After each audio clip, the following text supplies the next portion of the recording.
নমস্কার, কেমন আছেন সবাই? আশা করছি সবাই খুব ভালো আছেন এবং সুস্থ আছেন। আজ আপনারা শুনবেন লেখক শুদ্ধেন্দু চক্রবর্তীর আশুদা সিরিজের কাহিনী নৈব্যক্তিক। লেখক শুদ্ধেন্দু চক্রবর্তীর জন্ম কলকাতায় 1980 সালে, কিন্তু তিনি স্বেচ্ছায় মফস্বলবাসী। তার প্রথম থ্রিলার উপন্যাস নৈব্যক্তিকে আশুদার কথা প্রথম জানা যায়। এরপর একে একে মরণকূপ, সাহেবমাদ রহস্য ও ইকেবানা ফুসেকি। লেখক মানুষের মনের অলিগলির মানচিত্র বিশ্লেষণ করতে বেশি ভালোবাসেন। সেই মানচিত্রের গোপন সংকেত থেকেই উঠে আসে সত্যসন্ধানী অনিমা মাসির মতন চরিত্র। মণিকণ্ঠ তেমনই এক উপন্যাস। কবিতা, গল্প, প্রবন্ধ, আখ্যান সবকিছুর ভিতরেই থ্রিলার এই লেখকের বিশেষ পছন্দের ক্ষেত্র।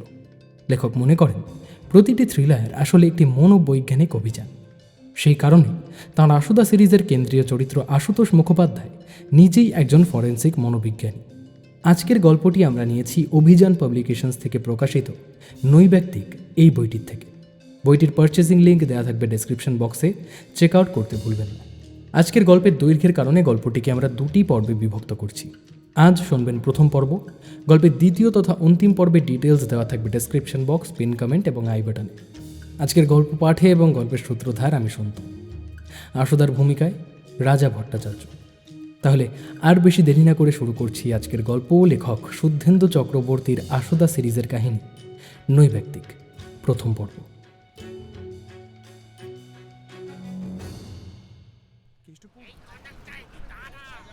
চৌমাথা মোড়, এখানেই তো দাঁড়াবার কথা হয়েছিল শেষবার।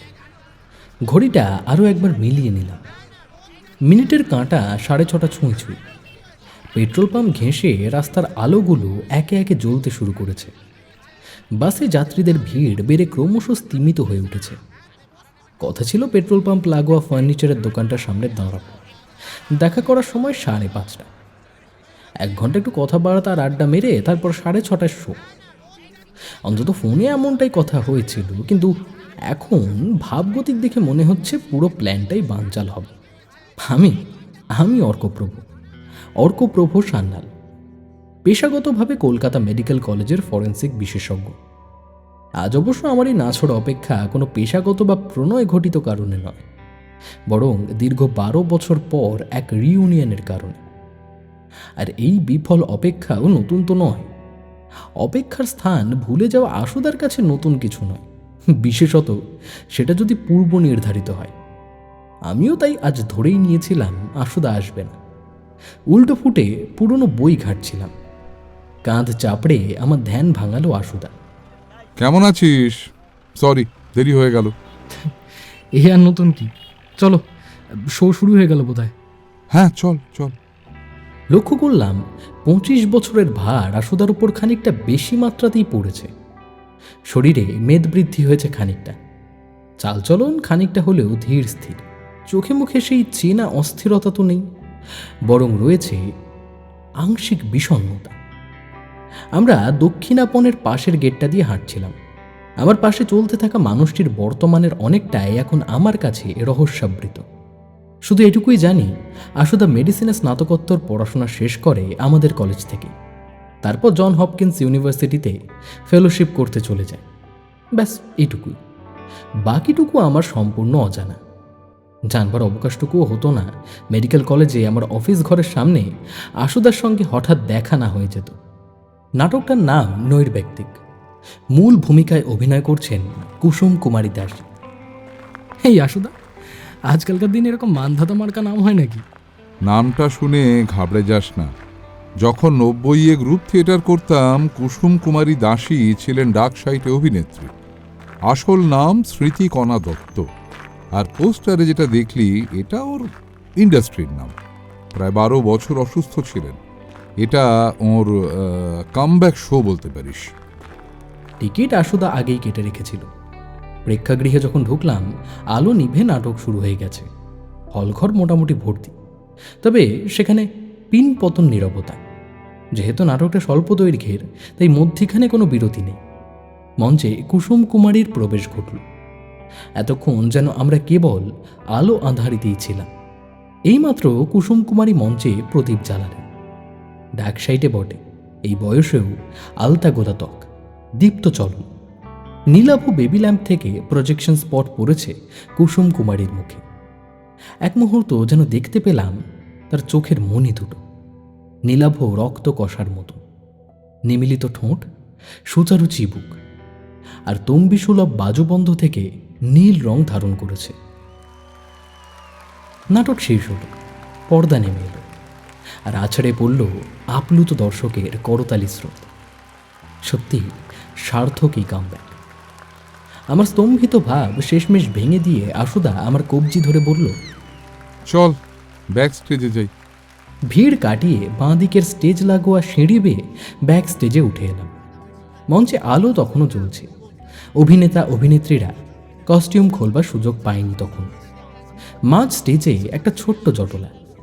সেই জটলার এক প্রান্ত থেকে আমাদের এদিকে আসতে দেখে ধৃতরাষ্ট্র বলে উঠলেন, আয় আশুতোষ, এই এই দেখ, শেষ রক্ষা বোধহয় আর হলো না রে। আমি বিস্ময়ের ঘোর কাটাতে গিয়ে হঠাৎ ফিরে গেলাম ফেলে আসা 12 বছর আগে। সেই আঁচিল, কোঁকড়ানো চুল, যদিও জিঙ্ক অক্সাইডে এখন তা কাঁচা পাকা। আমার কলেজ প্রেয়সী অর্চনাকে আমার চোখের সামনে থেকে ছিনিয়ে নিয়ে যাওয়া, সেই অতি চেনা পবিত্র দায়িত্ব। অথচ অর্চনার সঙ্গে তার প্রেমের পরিণতি কি হলো জিজ্ঞেস করবার সুযোগই পেলাম না আমি। কারণ ততক্ষণে আশুদা মাঝ স্টেজে ঝুঁকে পড়ে কুসুম কুমারীর পালস দেখছে। মূর্ছিতা হবার দৃশ্যের পর অভিনেত্রী আর ওঠেননি। উপর হয়ে মাথা ডান দিকে ফিরিয়ে ঘুমিয়ে রয়েছেন। ঠোঁটের কোণা দিয়ে হালকা সরু লালা গড়িয়ে পড়েছে। নাকের ডগায় কানের লতিতে চিবুকে অদ্ভুত যন্ত্রণার নীলাভ আভা। আহ, এ যেন এক অভিনেত্রীর সার্থক মৃত্যু, মঞ্চেই সমাপতন। মৃত্যুর পরেও শেষ দৃশ্যের যন্ত্রণা মুখ থেকে মিলিয়ে যায়নি তার। পবিত্রতার দিকে তাকিয়ে আশুদার নেতিবাচক ইঙ্গিত মঞ্চস্থ শিল্পীদের চোখে মুখে তাৎক্ষণিক বিষাদের ছায়া এনে দিল। পবিত্রতাকে সঙ্গে নিয়ে আমরা গ্রিন রুমের দিকে হাঁটছিলাম। পবিত্রদাই নীরবতা ভাঙল। স্মৃতিকণাদি কাল রাতেও ফোন করেছিলেন। প্রেশার, ডায়াবেটিস, হার্টের অসুখ, ইনসুলিন নিতেন রোজ। বারবার জিজ্ঞাসা করছিলেন, পারবো তো পারবো তো। আমি সাহস জুগিয়েছিলাম, বললাম শোটা করে নিয়ে আবার কয়েকদিন না হয় বিশ্রাম নিও। তখন আর কে জানতো যে এমনটা হবে।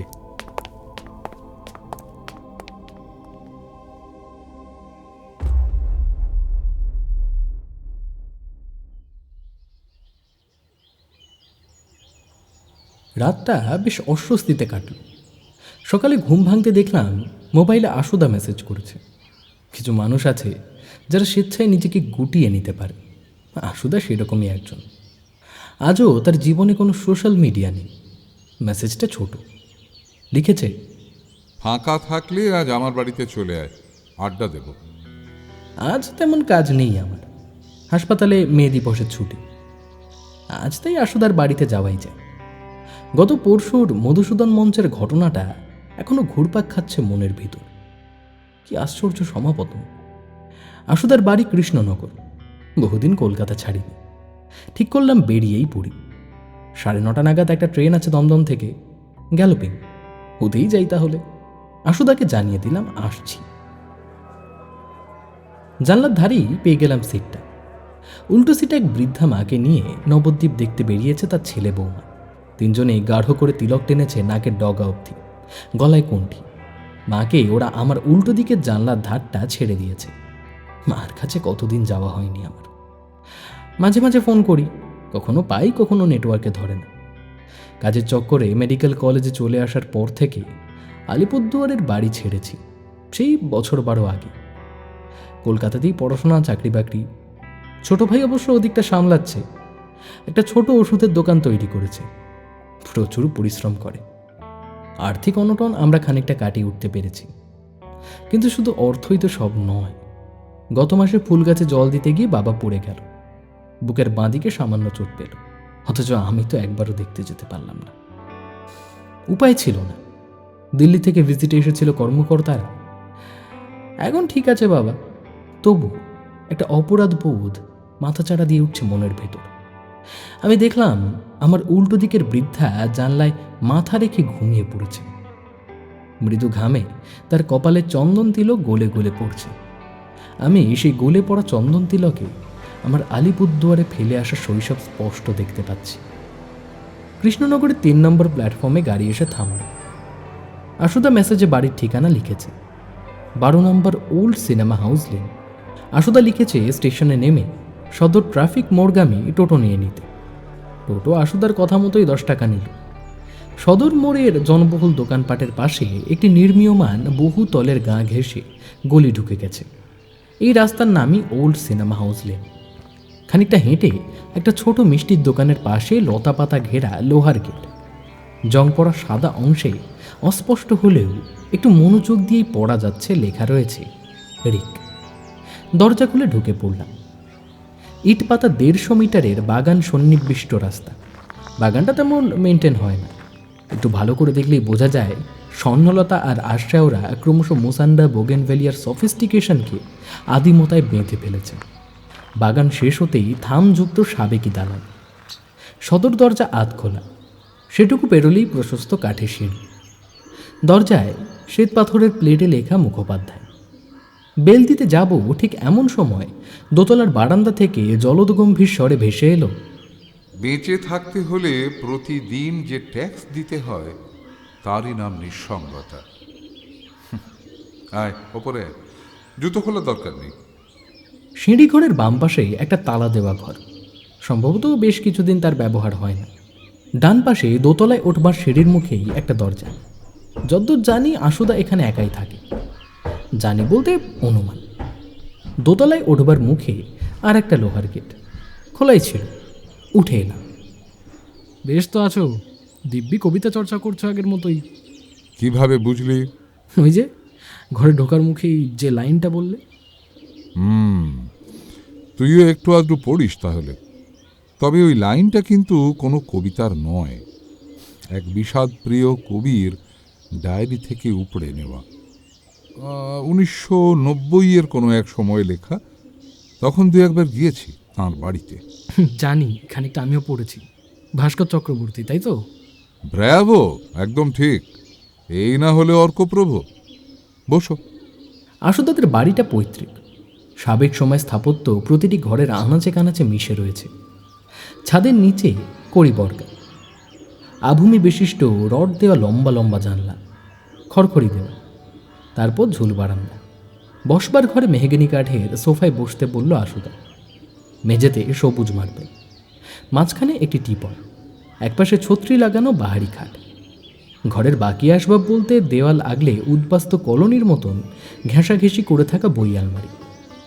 ক্ষীরোদমোহন, জ্ঞান সুন্দরী, এলিয়েট, জয়েস থেকে সন্দীপন, সুবিমল, কে নেই সেখানে। আলমারির উপরিভাগ দখল করে আছে বিভিন্ন স্মারক আর মানপত্র। তার মধ্যেই জন হপকিন্স থেকে আশুদাকে দেওয়া মানপত্রটাও আমার চোখে পড়ল। ফরেন্সিক সাইকিয়াট্রিস্ট, আশুদার বিশেষজ্ঞতা। জানতামই না। আজকালে তো চিন্তার মধ্যে থাকিস কেন? কই, কোনো চিন্তা নেই তো। মাকে নিয়ে চিন্তা করছিস না তাহলে? আশুদা ততক্ষণে খাটে বসে পা দুলিয়ে চোর ধরার চাহনিতে আমার দিকে চেয়ে আছে। আশুদার পরনে আকাশি রঙের ফতুয়া পাঞ্জাবি আর ঢোলা পাজামা, মোটা কালো ফ্রেমের চশমা নাকে। তোর কপালে ওমেগা সাইন চলে আসছে। আমি চমকে উঠলাম। ওমেগা প্রাচীন ইউরোপে ব্যবহৃত একটি সংকেত। কপালে তার মতন ভাঁজ পড়ে যাওয়া মানে মানসিক অবসাদ ভেতরে ভেতরে দানা বাঁধছে। অথচ নিজে আয়নার সামনে দাঁড়িয়ে বুঝতেই পারি। মনে মনে আশুদার প্রতি শ্রদ্ধা বেড়ে গেল। এতদিন ক্লিনিকে না থেকেও আশুদার বিচক্ষণ ক্ষমতা দিব্যি প্রখর রয়েছে। এখনই দুশ্চিন্তার কারণগুলো ছেঁটে ফেল, নয়তো পরে ওরা জ্বালাতন করবে। মাকে একবার ছুটি নিয়ে দেখি, আয় না। কি করছিস আজকাল? শুনলাম মেডিকেল কলেজে আছিস। ওই ফরেন্সিক টুকটাক। তুমিও তো দেখলাম জন হপকিন্সে। ও কথা ছাড়, চা খাবি? সেরকম চা খোর আমি নই, তবু আজ না হয় আশুদার অনারে হোক। কিন্তু কে বানাবে? আশুদা তো একলা মানুষ।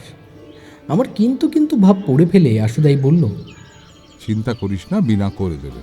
ও বিকেল অবধি থাকে, তারপর আমাকে সামলাতে হয়, তুই চাপ নিস না।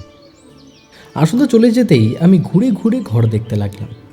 মুম্বাই পুলিশ, কলকাতা পুলিশ, এমনকি ইন্টারপোল থেকেও আশুদাকে ফেলিসিটেট করে গেছে।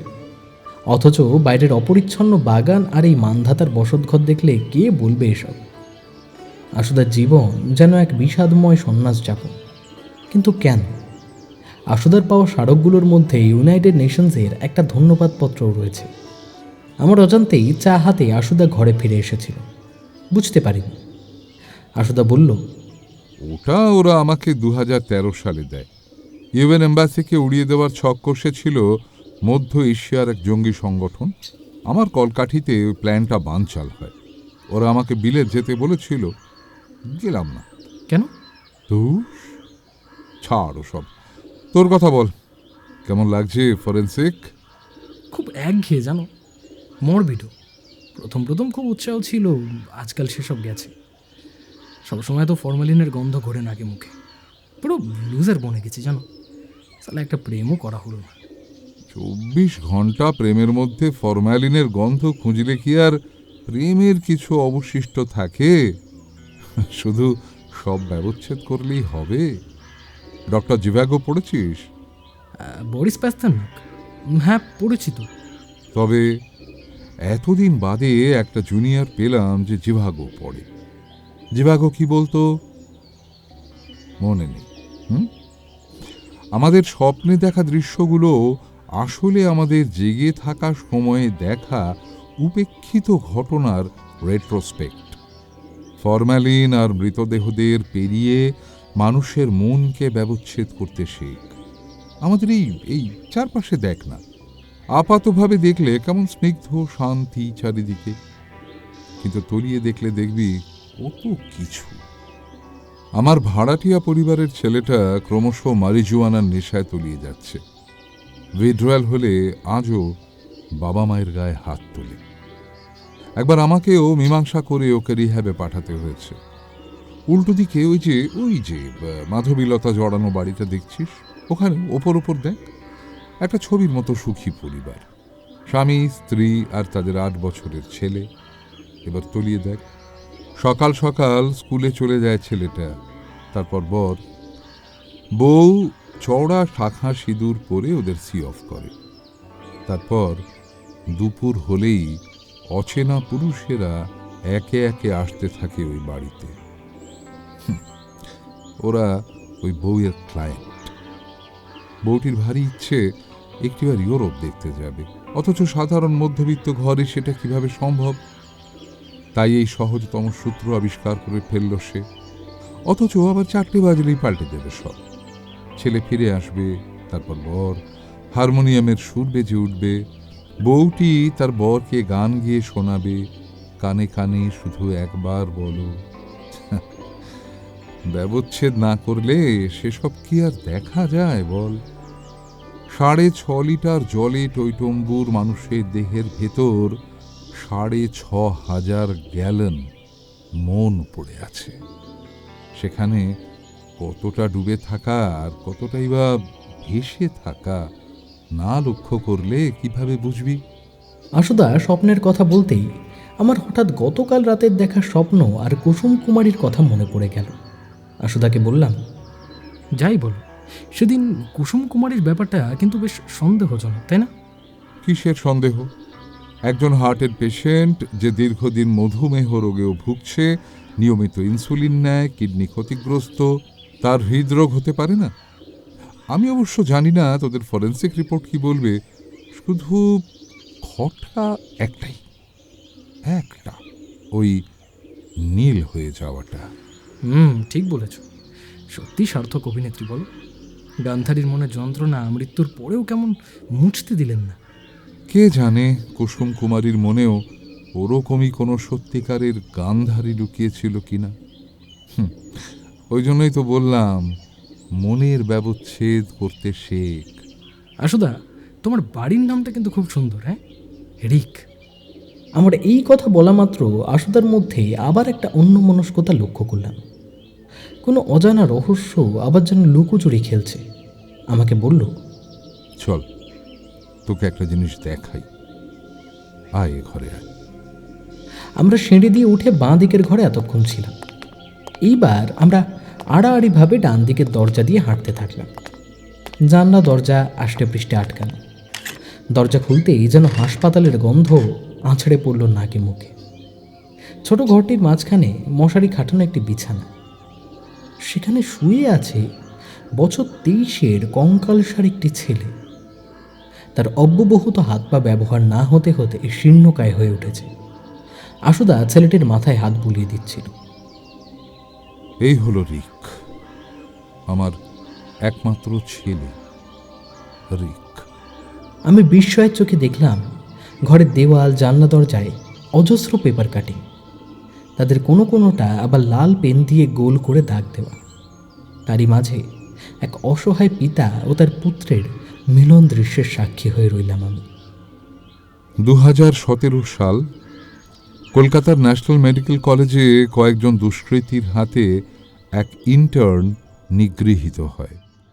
সেই ইন্টার্নটি অবশ্য এর আগে অজস্র স্কলারশিপ, মেডেল আর তার প্রফেসরদের প্রশংসা পেয়ে এসেছে। মেডিসিন ছিল তার কাছে বেঁচে থাকার নেশার মতো। হাসপাতালের মেডিসিন ওয়ার্ডেই সে দিনরাত পড়ে থাকত। সেই রাতে এমনই ঘুরতে ঘুরতে সে হঠাৎ দেখেছিল 28 নম্বর বেডের বয়স্ক মানুষটা ঠিকমতো শ্বাস নিতে পারছে না।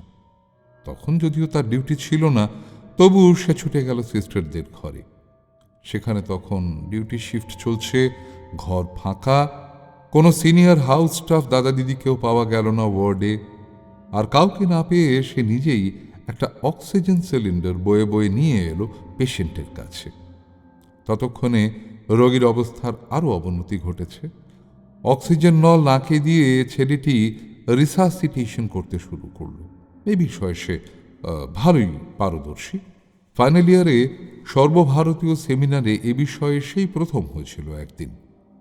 রোগীর সামান্য উন্নতি হতে হতেও আবার অবনতি ঘটতে লাগল। এরই মধ্যে খবর পেয়ে অন ডিউটি নার্স আর ডাক্তারবাবু হাজির হলেন। ছেলেটির তৎপরতায় তারা মুগ্ধ, কিন্তু শেষ রক্ষা হল না। রোগী মারা গেলেন। রোগীর বাড়ির লোক লোকাল ছেলেদের নিয়ে সেই জুনিয়র ছেলেটিকে ঘিরে ধরল। পুলিশকে খবর দেওয়া হয়েছিল বটে, কিন্তু সেই হুলিগানরা ততক্ষণে ছেলেটিরই বয়ে আনা অক্সিজেন সিলিন্ডার আক্রোশে তারই মাথায় আছড়ে মেরেছে। ছেলেটি আত্মরক্ষার স্টান্ট জানত না, তাই সে পাকাপাকিভাবে এই ঘটনার পর কোমায় চলে গেল। এফআইআর হলো, কিন্তু নানা স্তরের তৎপরতায় ব্যাপারটা শেষমেশ ধামাচাপাই পড়ে গেল। খবরের কাগজের 5ম পাতায় খুব ছোট করে একটা নিউজ হলো এইমাত্র। তখন ছেলেটির বাবা সদ্য ইটালি থেকে ফিরেছে। তিনিও প্রতিভাবান একজন ডাক্তার, কিন্তু ছেলের প্রতি ঘটে যাওয়া এই ঘটনা মেনে নিতে পারলেন না তিনি। ফলত ডাক্তারিটাই ছেড়ে দিলেন। অবসেশন হয়ে গেল তার। অন্যায় ডাক্তার নিগ্রহের ঘটনা দেখতে পেলেই আজও তাই তিনি কাগজের কাটিং দেয়ালে সেঁটে রাখেন। অসহায় পিতার ভূমিকায় আশুদা সন্ন্যাস যাপন আর তার একমাত্র ছেলে রিকের আসল কাহিনী শুনে চোখে জল এলো। আমি বিদ্যুৎ স্পৃষ্টার মতন বেরিয়ে আসছিলাম আশুদার ওল্ড সিনেমা হাউস লেনের বাড়ি থেকে। বেরোবার সময়ও শুনলাম আশুদা বলছে, তুই এসব নিয়ে ভাবিস না, আমি এসবে অভ্যস্ত হয়ে গেছি। তুই শুধু কুসুম কুমারীর ময়না তদন্তের রিপোর্টটা আমাকে একটু জানাস। পবিত্র জানতে চাইছিল। আমি কোনো মতে ঘাড় নেড়ে বেরিয়ে এলাম। সত্যি মানুষের মনের ব্যবচ্ছেদ করা শিখতে হবে আমার।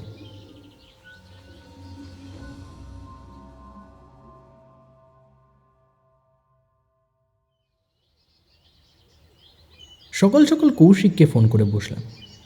কৌশিক কলেজে আমার থেকে 2 বছরের জুনিয়র। তেমন যোগাযোগ রাখিনি এতদিন, যদিও নাম্বারটা সেভ করা ছিল। মধুসূদন মঞ্চে ঘটে যাওয়া নাট্য সম্রাজ্ঞী কুসুম কুমারী দাসীর অস্বাভাবিক মৃত্যুর ময়নাতদন্ত ওর হাতেই হয়েছে। ফোনে প্রয়োজনীয় কথাবার্তা হলো। কৌশিকী রিপোর্ট তৈরি করেছে, আজ বিকেলে আসতে বলল। আশুদার অনারেই আজ যেতে হবে আমায়, নয়তো এই ছেলেটাকে তেমন পছন্দ হয় না আমার। একটা সুপ্ত ঔদ্ধত্য আছে ওর চোখে মুখে।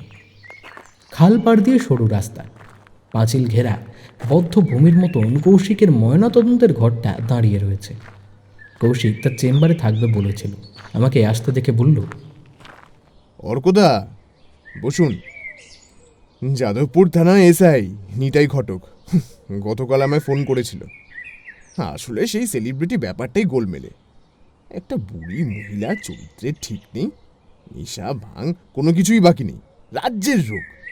হার্ট ফেল করবে আর কালঘাম ছুটবে আমাদের। আপনি বলুন তো অর্কদা, হ্যাঁ, আপনার বিরক্ত লাগে না?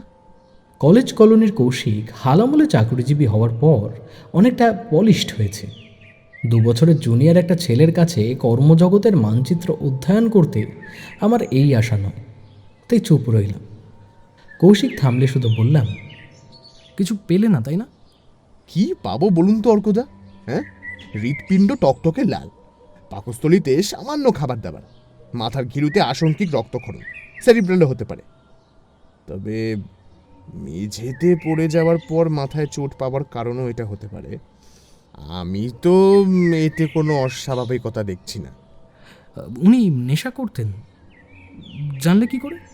কনুইর কাছে অজস্র দাগ, ইঞ্জেকশন নিত, ইনসুলিন তো সাবকাট, এই দাগগুলো আইভি। ধমনীতে মাদক যারা নেয় তাদের এমনটা থাকে। তাছাড়া কুসুম কুমারীর সঙ্গে কাজ করতে আসা একটা ক্যামেরাম্যান আমাদের পাড়ায় থাকে, ওর কাছে জানতে পারলাম হাফ ডজন পুরুষের সঙ্গে সমান্তরালে সহবাস করতেন আপনাদের এই সেলিব্রিটি। ক্যামেরাম্যানের জবানি শুনে কারোর এভাবে চরিত্র অ্যাসেস করা যায় না। এই ধরনের মানুষরা অনেক সময় কাছ থেকে দেখা কিংবদন্তিদের নিয়ে নানা রকম মিথ তৈরি করে থাকেন। তবু আমি প্রতিবাদ করলাম না। প্রতিবাদ করতে তো আমি এখানে আসিনি। আমার আসার আসল উদ্দেশ্য কুসুম কুমারীর ময়না তদন্তের রিপোর্টটা চাক্ষুষ করা। কৌশিক অবশ্য এই ব্যাপারে কোঅপারেট করল। ওর জিডি স্টাফকে চা আনতে পাঠালো। এদিক ওদিক অন্যান্য কথাবার্তা চলছিল। তার মাঝেই হঠাৎ আমাদের ঘরে ধর্মর করে ঢুকে পড়ল এক দম্পতি। লোকটার মুখটা খুব চেনা চেনা, কোথায় যেন দেখেছি। চুলের প্রান্তগুলি সোনালি, চোখে গাঢ় নীল গগলস। তার পাশে তরুণীটি তুলনায় বয়সে অনেক ছোট, তবু এক তম্বি রমণীর বয়স নির্ধারণের ধৃষ্টতা আমার ছিল না। অপেক্ষাকৃত স্মিত, সুশ্রী, ভ্রু পল্লবে ছোট্টটি, পরনে মধ্যবিত্ত সালোয়ার কামিজ। সঙ্গের পুরুষটি অবশ্য সরাসরি কৌশিক দাশগুপ্তের টেবিলে এসে থাপ্পড় মেরে বলল, এই এইসব কি হচ্ছে কি? হ্যাঁ, কি হচ্ছে এসব? বারবার তো বলা হলো যে ওটা ও হবে না, এ হবে এ। স্মৃতিকণা কণা বানানে ও লিখতো না। আপনারা তবু ভুলটা করে আমাদের বিপদে ফেলে দিলেন। এখন এই ইন্স্যুরেন্স, প্রপার্টি, পেপার, উকিল এইসব কে সামলাবে এখন? হ্যাঁ, কে সামলাবে এগুলো? আমি উঠে বাইরে চলে এলাম। কৌশিক ব্যাপারটা মিটিয়ে নিক, তারপর রিপোর্টটা একবার দেখে চলে যাব ঠিক করলাম। কৌশিকের পাঁচিল ঘেরা এই অফিসটাকে বদ্ধভূমি বলবার কারণ, বিশাল পরিসরের জমিটায় সামান্য কয়েক কাঠার উপরে এই একতলা বাড়িটি ছাড়া আর কিছুই নেই। জনবসতি বলতে ওই ঠান্ডা ঘরে শুয়ে থাকা মৃত মানুষগুলো। ফাঁকা পড়ে থাকা এই জমিতে কি আছে তা আমার অজানা নয়। প্রতি শনিবার আনক্লেমড দেহগুলো এই জমিতে পুঁতে ফেলা হয়। বদ্ধভূমিই বটে। আমি ভাবছিলাম কুসুম কুমারীর কথা। একজন কিংবদন্তি অভিনেত্রী অবসর নিয়ে আবার মঞ্চে ফিরে এলেন কেন? এই প্রত্যাবর্তনের কি প্রয়োজন ছিল? আমার ভাবনায় আংশিক ছন্দপতন ঘটিয়ে এক নারী কণ্ঠ বলে উঠল, শুনুন। দেখলাম সবুজ গোলাপি সালোয়ার পরিহিতা সদ্য আগতা তম্বিটি কখন আমার কাছে এসে দাঁড়িয়েছে। ভেতরে তখনও কৌশিকের গলার আওয়াজ পাচ্ছিলাম। বিবাদ এখনো মেটেনি। এহেন পরিবেশে কুহেলিকার মতন মেয়েটি বলে উঠল, আপনি আশুতোষ বাবুকে চেনেন? আপনার তো একই মেডিকেল কলেজ ছিল, চেনা উচিত। সরি, আপনি? আমায় আপনি ঠিক চিনবেন না। নমস্কার, আমার নাম প্রমিতি সেন। প্লিজ বলুন না, আশুতোষ বাবুকে আপনি চেনেন তো? হ্যাঁ, আশুতোষ দা আমাদের কলেজের সিনিয়র ছিলেন। কেন বলুন তো? আসলে আসলে কুসুমদির এইভাবে চলে যাওয়াটা না ঠিক মেনে নিতে পারছি না, জানেন। কুসুমদিকে প্রথম যখন দেখি, রত্নদা আমায় কপালকুণ্ডলার সেটে নিয়ে যায়। অসামান্য মহিলা। আচ্ছা আচ্ছা আচ্ছা, আপনি অভিনয় করেন নাকি? করি, এবং আমি অবিবাহিতা। বলেই প্রমিতি সেন কুহেলিকার মতন আমার দিকে তাকিয়ে রইল। আমার বর্তমান মানসিক অবস্থা সেই কুয়াশাবৃত্ত চড়াই উতরায় লঙ্ঘন করার অনুমতি দিচ্ছিল না, তাই চোখ সরিয়ে নিলাম। আসলে রত্নদা এই ব্যাপারটা মিটিয়ে নিতে চায়। শেষ জীবনে কুসুমদির আপন বলতে তো ওই রত্ন সেন কানুনগোয়ী ছিলেন। ঠিক এবার মনে পড়েছে, রত্ন সেন কানুনগো বাংলা সিনেমার কয়েকটা থার্ড গ্রেড সিনেমার পরিচালনা করেছেন, তার কয়েকটা তামিলের চোতা, কোনোটা বা সরাসরি হিন্দির অনুকরণ। বছর 5 আগে একটা মেয়ে ঘটিত কেচ্ছা কেলেঙ্কারিতে জড়িয়ে পড়েছিলেন।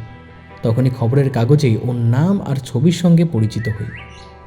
ব্যাপারটা আর ফলো আপ করিনি, ইন্টারেস্টিং ছিল না।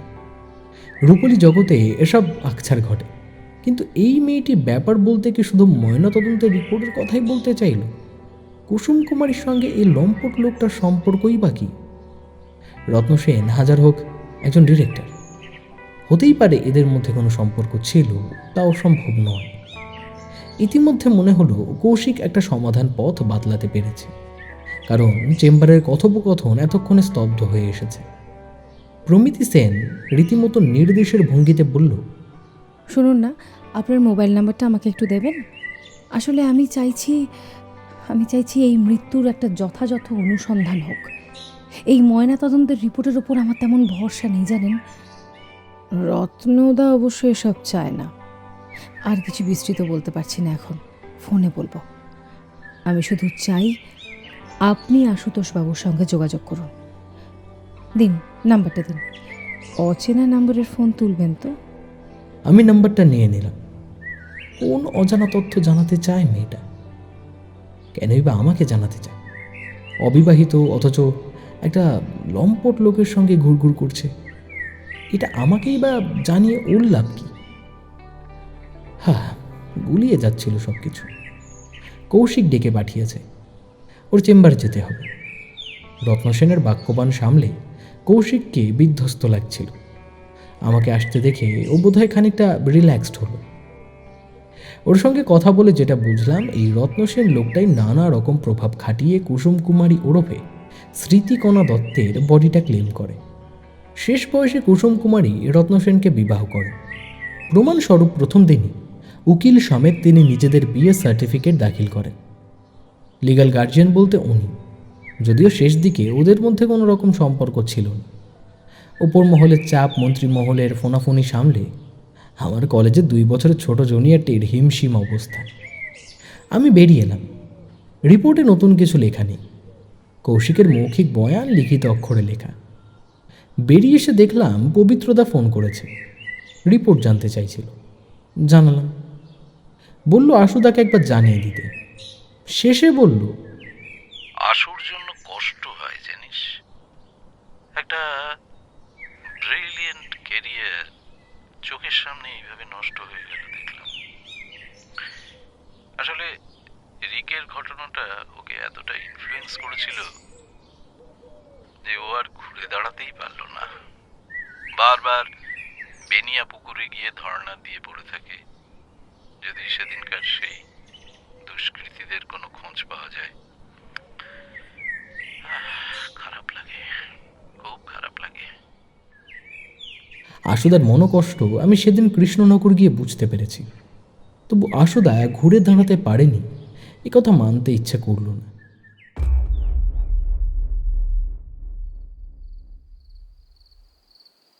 রাতের দিকে আশুদার মেসেজ এলো, রিপোর্টটা লিখে পাঠালাম। তবে প্রমিতি সেনের কথা এখনই আশুদাকে জানালাম না। আশুদা লিখল, কনুইয়ের কাছে এই দাগগুলোর কথা আলাদা করে জিজ্ঞেস করেছিলি? দেখো, কৌশিকের অনুমান ওগুলো দীর্ঘদিনের ড্রাগ নেবার চিহ্ন। তা হয়তো হবে, কিন্তু আমার তো তা মনে হয় না। কাল ফোন করিস। ধাঁধায় পড়ে গেলাম আমি। আশুদাকে এখন ফোন করবার উপায় নেই। রিক ঘুমিয়ে পড়লে আশুদা আর কোনো ফোন ধরে না। কাল সকালে ফোন করে দেব। নিজের অজান্তেই এক অচেনা নাম্বার থেকে ফোনের অপেক্ষায় বসে রইলাম আমি। কি বলতে চায় প্রমিতি সেন? তার আলুলায়িত কোঁচকানো চুলের আড়ালে কোন অজানা রহস্য লুকিয়ে রেখেছে সে?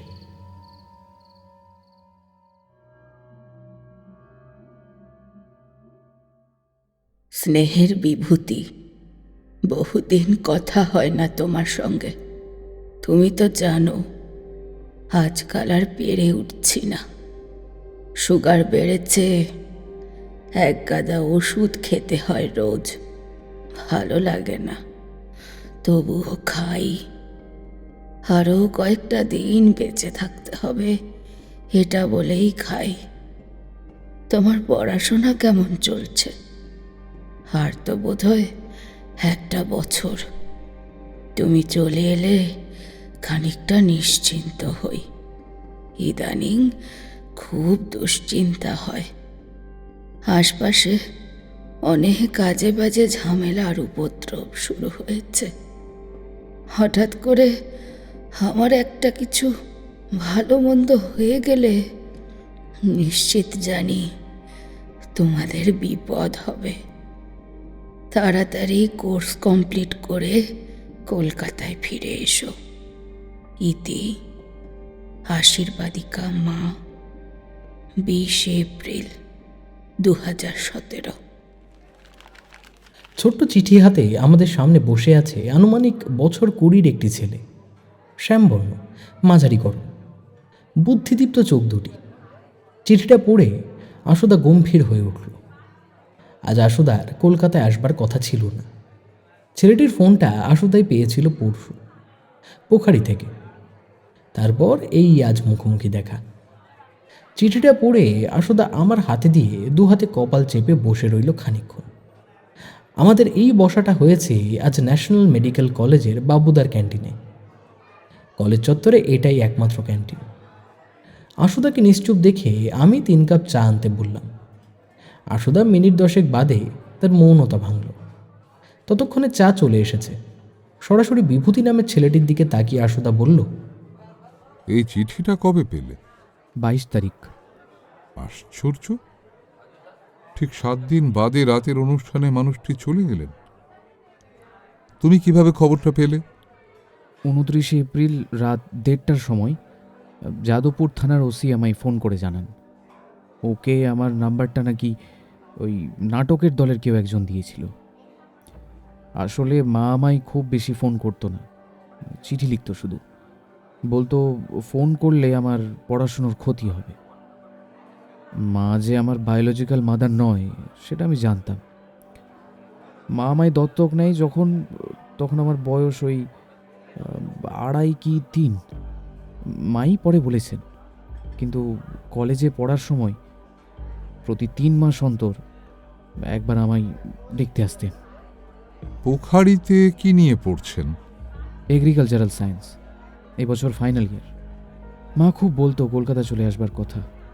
হয়তো চলে আসতামও, শুধু তার আগেই সব কেমন উলটপালট হয়ে গেল।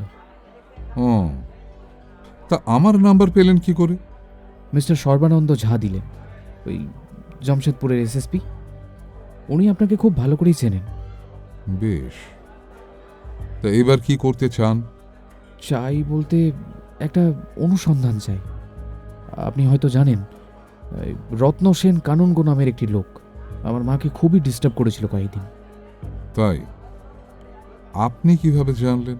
ও, সেও কি ওই চিঠি? না, মা যখন জানুয়ারিতে শেষবার আমার কাছে এসেছিলেন তখন ওই লোকটা আমাকে ফোন করেছিল। মা আমায় বলেছেন লোকটা দাবি করছে সে নাকি আমার মাকে আইনিভাবে বিয়ে করেছে, অথচ আমার ধারণা এই পুরো ব্যাপারটাই ফেক, বুঝলেন। আমার মায়ের প্রচুর সম্পত্তি, প্রচুর। শুধু হুগলিতেই যে উকিল বাড়ি পড়ে রয়েছে তার বিক্রয় মূল্যে একটি পরিবারের 3-4 পুরুষ অক্লেশে কাটিয়ে দেবে।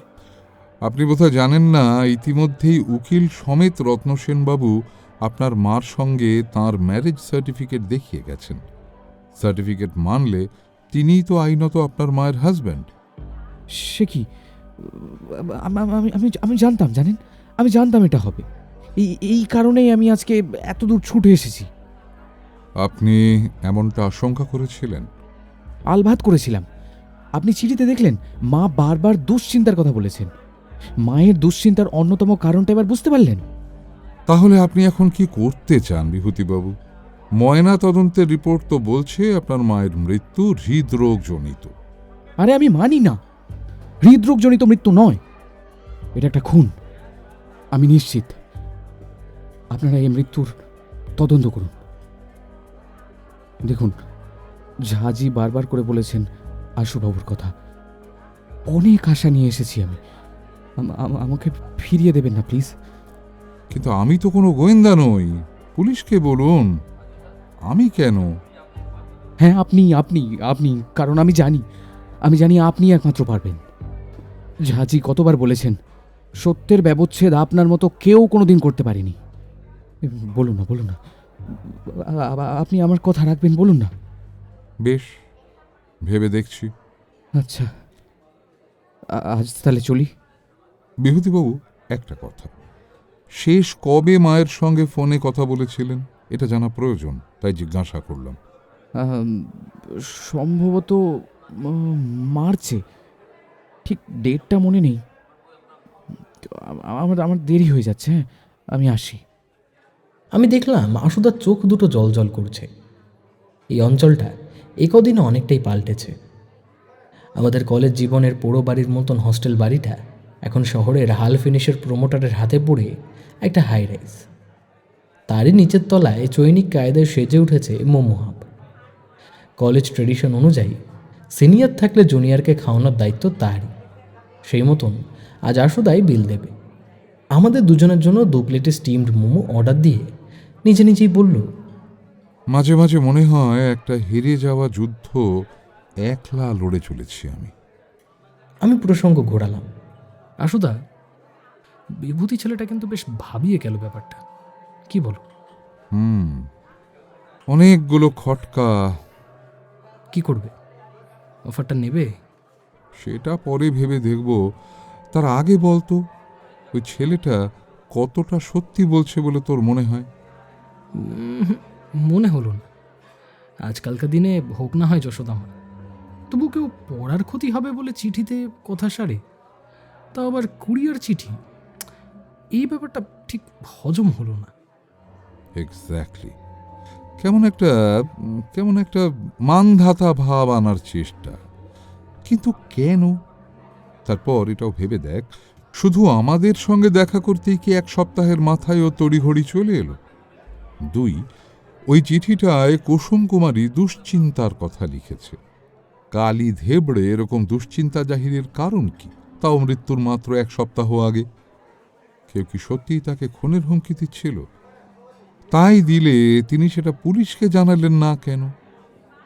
3, কুসুম কুমারী দাসীর অত প্রপার্টির কথা তার দত্তক ছেলে জানল কি করে? এটাও কি শুধু চিঠি চাপাটিতে? 4, কেন বারবার নাট্য সম্রাজ্ঞীর মৃত্যুকে অস্বাভাবিক প্রমাণের চেষ্টা হচ্ছে? এ মৃত্যু অস্বাভাবিক হলে কার, কিসের লাভ? 5, আমি কেন? পুলিশের কাছে ওই ছেলেটি জানালো না কেন এইসব? আচ্ছা আশুদা, তোমারও কি সত্যি মনে হয় কুসুম কুমারীকে কেউ খুন করেছে? তাহলে কি আমার জুনিয়র কৌশিক ছেলেটাও ব্যাপারটা লুকোলো?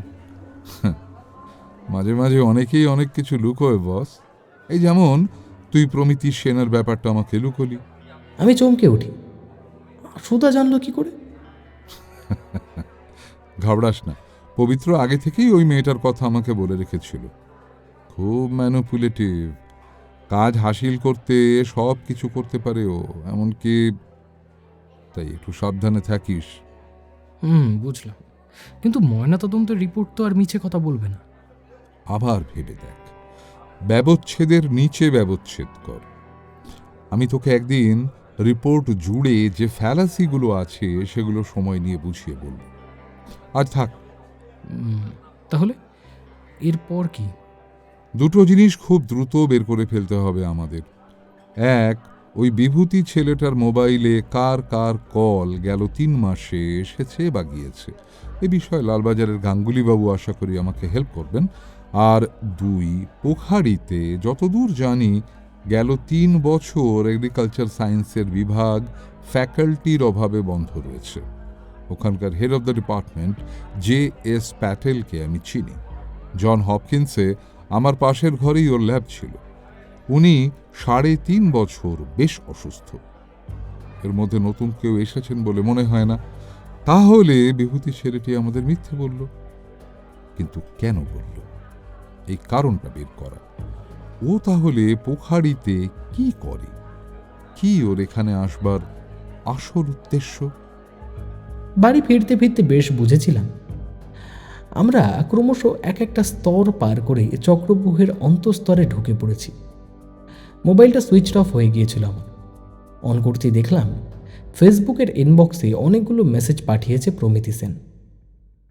ওকে ফ্রেন্ড লিস্টে অ্যাকসেপ্ট করবার পর এমনটা প্রায়ই করছে আজকাল। যেমন, হাই কী করছেন, আছো, আমি এখন সাউথ সিটি শপিং করছি, আমার কাজিন ফিরেছে কাল, এত গম্ভীর কেন, কোনোই কি উত্তর দিতে নেই, ভয় পান আমায়, এইসব।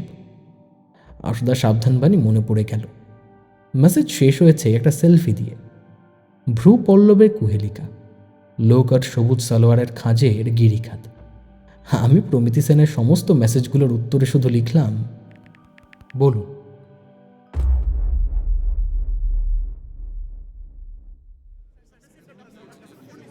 হাসপাতালে আজ কাজের চাপটা একটু বেশি। রামমোহন সরণিতে একটা রোড অ্যাক্সিডেন্টে স্কুল ফেরতা ছাত্রীর বাবা আর মা রান ওভার হয়ে গেছে। তাদের বডিটা এসেছে আমাদের মর্গে, সঙ্গে প্রচুর ক্যামেরা, রিপোর্টার আর পুলিশ। আমাদের ডিপার্টমেন্টের হেড তথাগত অধিকারী আমার থেকে বছর 15 সিনিয়র, খুব কম কথা বলেন।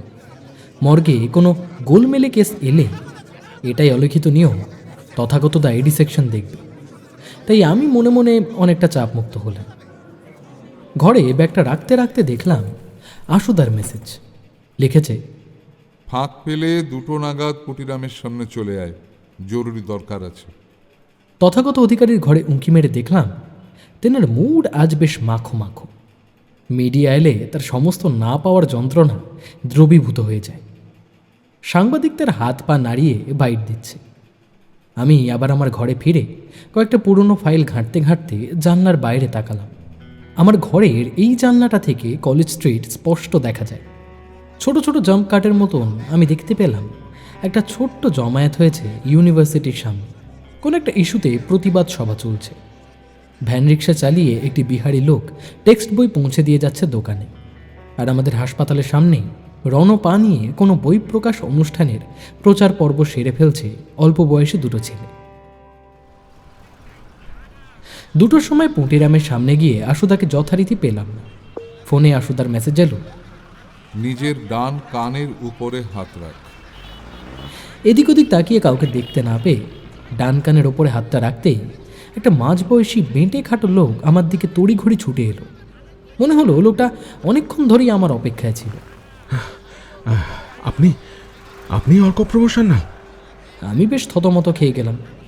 লোকটা তার কোমরের বেল্টটা খানিকটা অ্যাডজাস্ট করতে করতে বলল, আমার সঙ্গে চলুন, আশুতোষবাবু আমাকে পাঠিয়েছেন, একটু দ্রুত হাঁটবে না? আমি ভিড় ঠেলে মহাবোধি সোসাইটি নামের রাস্তা দিয়ে দৌড়তে দৌড়তে লক্ষ্য করলাম বেটে লোকটার জামার ডান কলারে তখনও ডাবের কুচো লেগে। বোধহয় উকিল পাড়ায় যাতায়াত আছে লোকটা। জামার উপরের বোতামটা সাপটে লাগানো, যেমন অ্যাডভোকেটদের থাকে। লোকটা আমায় রামনাথ মজুমদার স্ট্রিটের দিকে নিয়ে চলল। একটা কাছে মোড়া ছোট্ট বইয়ের শোরুমের কোল ঘেঁষে সরু কাঠের সিঁড়ি ওপর দিকে উঠে গেছে। আমি লোকটাকে ফলো করতে করতে ওপরে একটা স্যাঁতস্যাঁতে কুঠুরির মতন ঘরে উঠে এলাম। সেখানে টুল, চেয়ার, টেবিল পেতে একটা বসবার বন্দোবস্ত করা হয়েছে। চেয়ারে একজন কমলা রঙের ববকাট চুলওয়ালা মহিলা বসেছিলেন। আমাদের আসতে দেখে টুলের উপরে বসতে বললেন। আমি সপ্রশ্ন চাহনিতে চেয়ে রইলাম। হয়তো সেটা লক্ষ্য করেই তিনি নিজের থেকেই বললেন, ঘাবড়ে গেছেন নিশ্চয় খুব। অবশ্য ঘাবড়ানোরই তো কথা। আশুর সব কাজই তো এরকম, ছোটবেলা থেকেই তো দেখছি। আপনি আশুদাকে ছেলেবেলার থেকে চেনেন? আশু আমার ছোটবেলাকার বন্ধু। পাড়ায় আমরা একসঙ্গে কত নাটক করেছি, এমনকি কচ ও দেবযানী পর্যন্ত। মাঝে মাঝে কয়েকদিন যোগাযোগ ছিল না। আমি মিস উর্মিলা সরকার, অ্যাডভোকেট, হাইকোর্টে প্র্যাকটিস করি। অবশ্য আজ ইউনিফর্মে না থাকায় বিশ্বাস করবেন কি না কে জানে। কিন্তু আশুদা কোথায়? আছে কোথাও, জানেনই তো আপনার আশুদাকে। হঠাৎ আমাকে এইখানে এসে অপেক্ষা করতে বলল। ব্যাস, দাঁড়ান। সুজয়, আমাদের জন্য একটু প্যারামাউন্ট থেকে ডাবের শরবত নিয়ে এসো তো। মনে মনে একটু গর্বই হলো আমার। আমি কিন্তু আন্দাজ করতে পেরেছিলাম আগে যে লোকটা উকিল পাড়ায় যাতায়াত করে। হাসুদার সান্নিধ্যে পর্যবেক্ষণ ক্ষমতার অনেক উন্নতি ঘটেছে আমার। কিন্তু আজকের এই হঠাৎ বৈঠক কেনই বা এত নাটকীয়তা? ভাবতে ভাবতে একটা ফতুয়া পাঞ্জাবি আর ঢোলা পাতুন পরে আশুদা ঘরে ঢুকে এলো। আশুদারই সাজ পোশাকে তাকে যে কেউ বলবে কোনো প্রকাশনা দপ্তরের কর্মচারী। আমার বিস্মিত চাহনিকে রীতিমতন উপেক্ষা করেই আশুদা বলে চলল, আশা করি তোদের মধ্যে আলাপ পর্বটা সেরে ফেলেছিস ইতিমধ্যেই। সরি, আমার একটু দেরি হয়ে গেল আসতে। অর্ক, তুই হয়তো জানিস, তবু বলি, ওই যে সবুজ বাড়িতে দেখছিস উল্টো দিকে, ওখানে জীবনানন্দ থাকতেন। আজ ওটা বেশ একটা সুস্বাদু রেস্তোরাঁ। তোকে ওখানে খাওয়াবো একদিন। আশু, এবার অন্তত সাসপেন্সটা ভাঙ। ছেলেটাকে এইভাবে ডাকলি কেন? এ ছাড়া যে উপায় ছিল না ডিয়ার। আমাদের অর্কবাবু যে এখন সেলিব্রিটি, দিন রাত টিকটিকি লেগে রয়েছে পিছে। আজকের এই মিটিংটার কথা যে ওদের জানানো যেত না? বলতো অর্ক, তুই যখন হাসপাতাল থেকে বেরোলি তোর চারপাশে কি কি দেখলি? রণপা পরা দুটো ছেলে দেখেছিলি? আমি সম্মতিসূচক ঘাড় নাড়লাম। প্রচারের ক্যাপশনটা নিশ্চয়ই দেখিসনি। অবজার্ভ অর্ক, শম্ভুনাথ রায়চৌধুরীর প্রবন্ধ সংকলনের প্রকাশ অনুষ্ঠানের প্রচার ক্যাপশন, কোজাগরি প্রকাশনা। অথচ গেল বছরই বইটি প্রকাশিত হয়ে গেছে। কোজাগরিতে এখন লকআউট চলছে। এরপরেও 1 বছর আগে বেরিয়ে যাওয়া বইয়ের প্রচারে এক বিপন্ন প্রকাশনা তেড়ে রণপা লাগাবে, এটা অবিশ্বাস্য। এত অনুসন্ধান তুই এত কর্মব্যস্ততার মধ্যে করে উঠতে পারবি না। অন্তত ওরা ওরকমই ভেবেছিল, তাই গুরুত্ব দেয়নি আলাদা করে। আমার দৃঢ় বিশ্বাস শুধু আজকেই নয়, ওরা বেশ কয়েকদিন ধরে এই নজরদারিটা চালাচ্ছে তোর উপরে। আশুদা ঠিক বলেছে।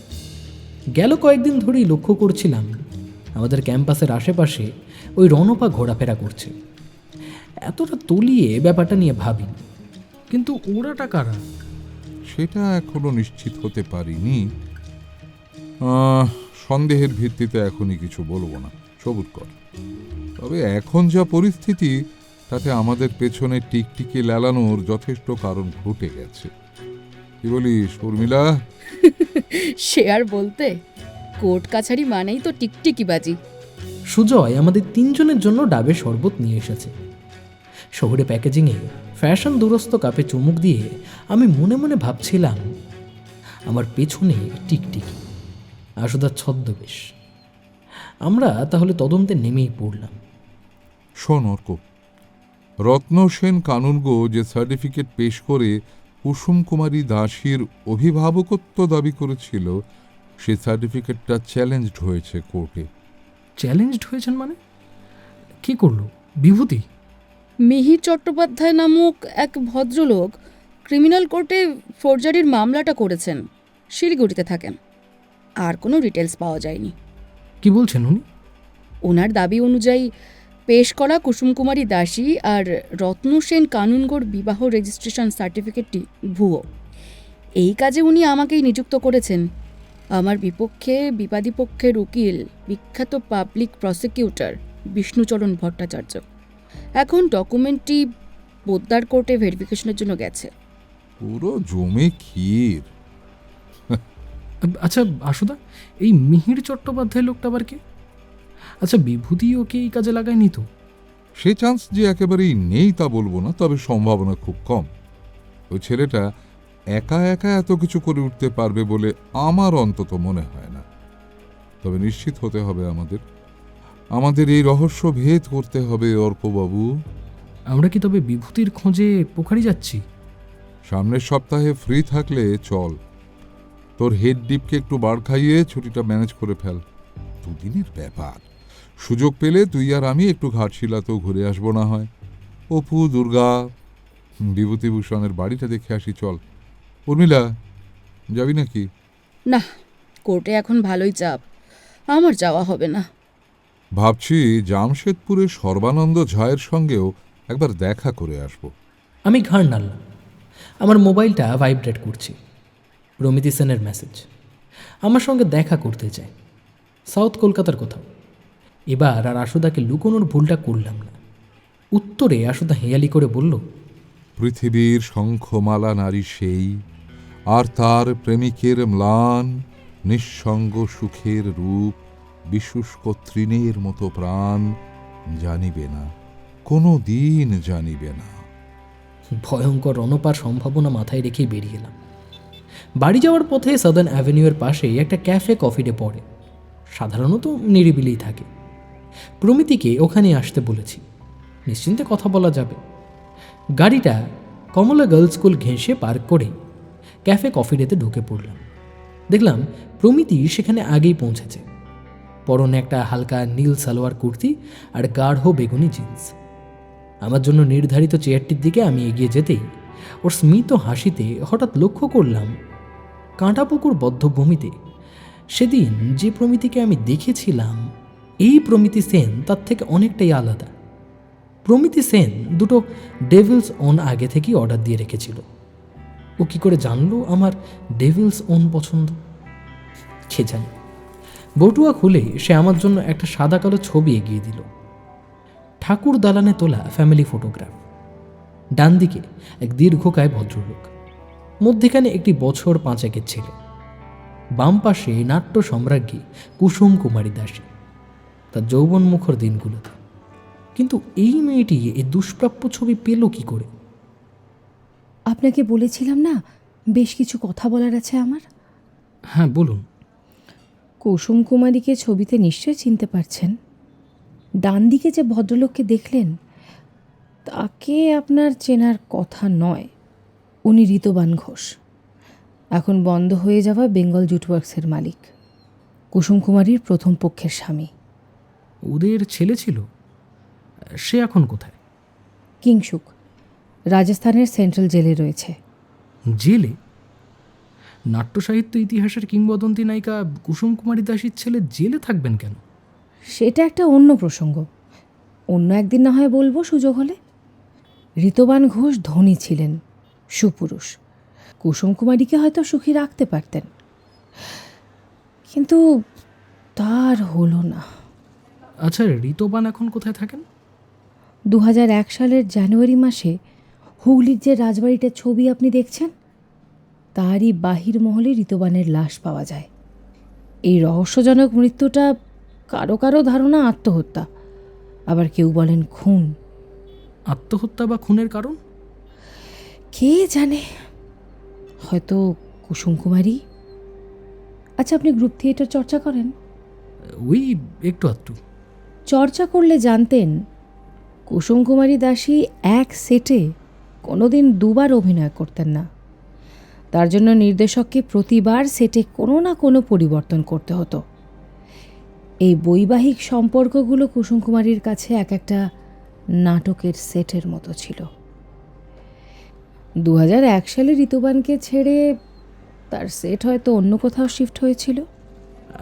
কিন্তু তবু একটা প্রশ্ন থেকেই যায়। কি? আপনার সঙ্গে এসবের কি সম্পর্ক? আর আমাকেই বা এসব বলবার কারণ কি? ঋতবান ঘোষ আমার দুঃসম্পর্কের জেঠু হন, কিন্তু আদতে তিনি সম্পর্কের মতো অতটা দূরেরও ছিলেন না। আমার পিতৃতুল্য ছিলেন, স্নেহ করতেন ঠিক বাবার মতোই। আমি তাই এখনো বিশ্বাস করি আমার জেঠুর মৃত্যু আর কুসুম কুমারের মৃত্যু স্বাভাবিক নয়। এটা ডেফিনেটলি একটা চক্রান্ত। এটা আমার ইনটিউশন, তাকে দৃঢ়তা দেবে আপনাদের অনুসন্ধান। নিন, এই ফটোটা আপনি রেখে দিন, আপনার আশুদাকে দেখাবেন। আজ বরং আমি উঠি। প্রমিতি সেন উঠে যেতেই আমি হলদে হয়ে যাওয়া ঠাকুর দালানের ছবি হাতে বসে রইলাম।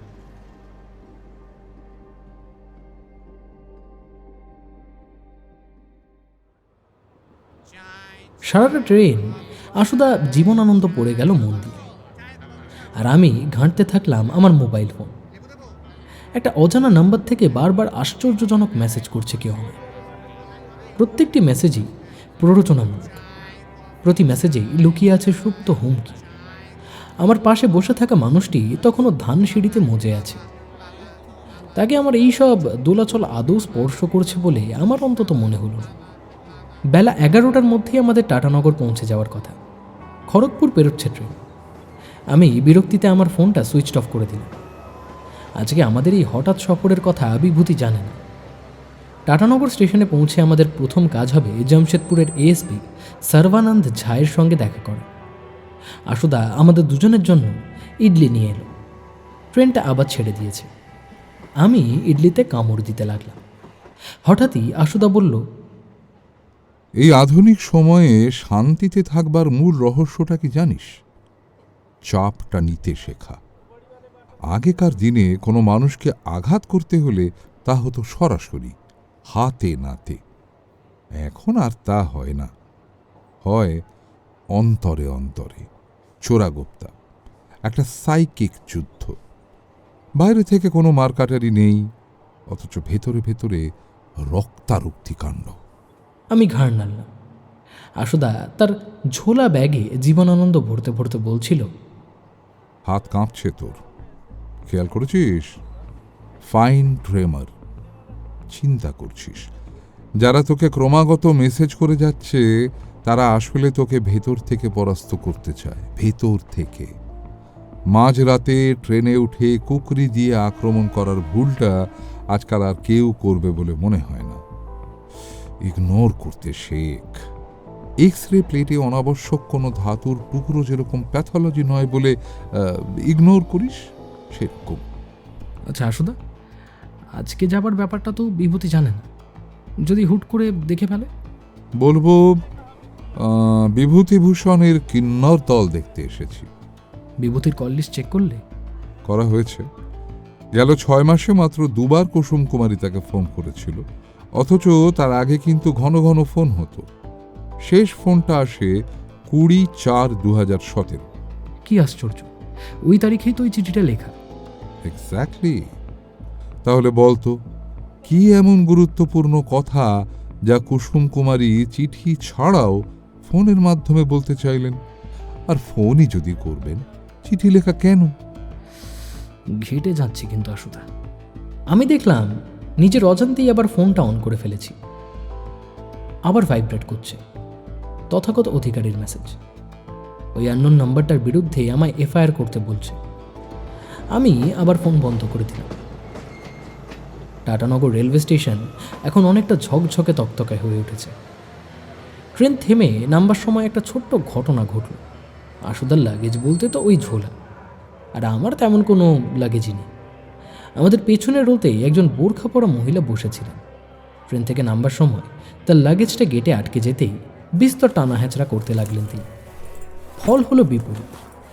সুটকেসের একটা নাট খুলে ট্রেনের এমার্জেন্সি বোতামে শটান লাগতেই কাঁচটা চিড় ধরে ভেঙে গেল।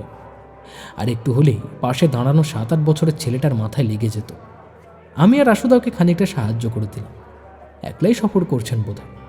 ট্রলি অবধি লাগেজটা পৌঁছে দিতেই উনি ঘাড় কাত করে আমাদের কৃতজ্ঞতা জানালেন। টাটানগর স্টেশন থেকে জামশেদপুর পুলিশ স্টেশন বেশ কিছুটা দূর, অন্তত হাঁটা পথ তো একেবারেই নয়। আমরা একটা অটো ভাড়া করে নিলাম। নিউ পুরুলিয়া রোডে পুলিশ চৌকিতে অটো থামতেই এক দীর্ঘাঙ্গী গোঁফালো মানুষ আমাদের স্বাগত জানাল। বুকের কাছে নেমপ্লেট দেখে বুঝলাম ইনি তাহলে সর্বানন্দ ঝা, এসপি জামশেদপুর। आइए आइए आइए आइए। বলে আমাদের নিজেদের চেম্বারে নিয়ে এলেন। জামশেদপুর পুলিশ স্টেশনটা মাঝারি গোছে, তুলনায় ঝাঁজির চেম্বারটা কিছু বেশ বড় সড়ো। রিভলভিং চেয়ারের পেছনেই মুচকি হাসছেন গান্ধী, নিচে অশোক স্তম্ভ আর সত্যমেব জয়তে। ঝা এক হাবিলদারকে আমাদের জন্য চা আনতে বললেন। তারপর আশুদাকে বললেন, और क्या हाल है? ঝাঁজি আর আশুদা একটা ছোট্ট এনকোয়ারিতে বেশ কিছু আগে একসঙ্গে কাজ করেছিলেন, বছর 8 আগে। তখন থেকেই আলাপ। আমি চারপাশ ঘুরে ঘুরে দেখছিলাম। ঝাঁজির ঘরের জানলা দিয়ে সামনের পথঘাট দেখা যাচ্ছে। উল্টো দিকে সার বাঁধা চায়ের দোকান, সাইকেল ছাড়াইয়ের দোকান, এটিএম। ঝাঁজির সঙ্গে মোলাকাত সেরে আমরা এই ভাড়া করা অটো নিয়েই বেরিয়ে পড়লাম। সর্বানন্দ ঝা আমাদের একটা গাড়ি দিতে চেয়েছিলেন, আশুদা বারণ করল।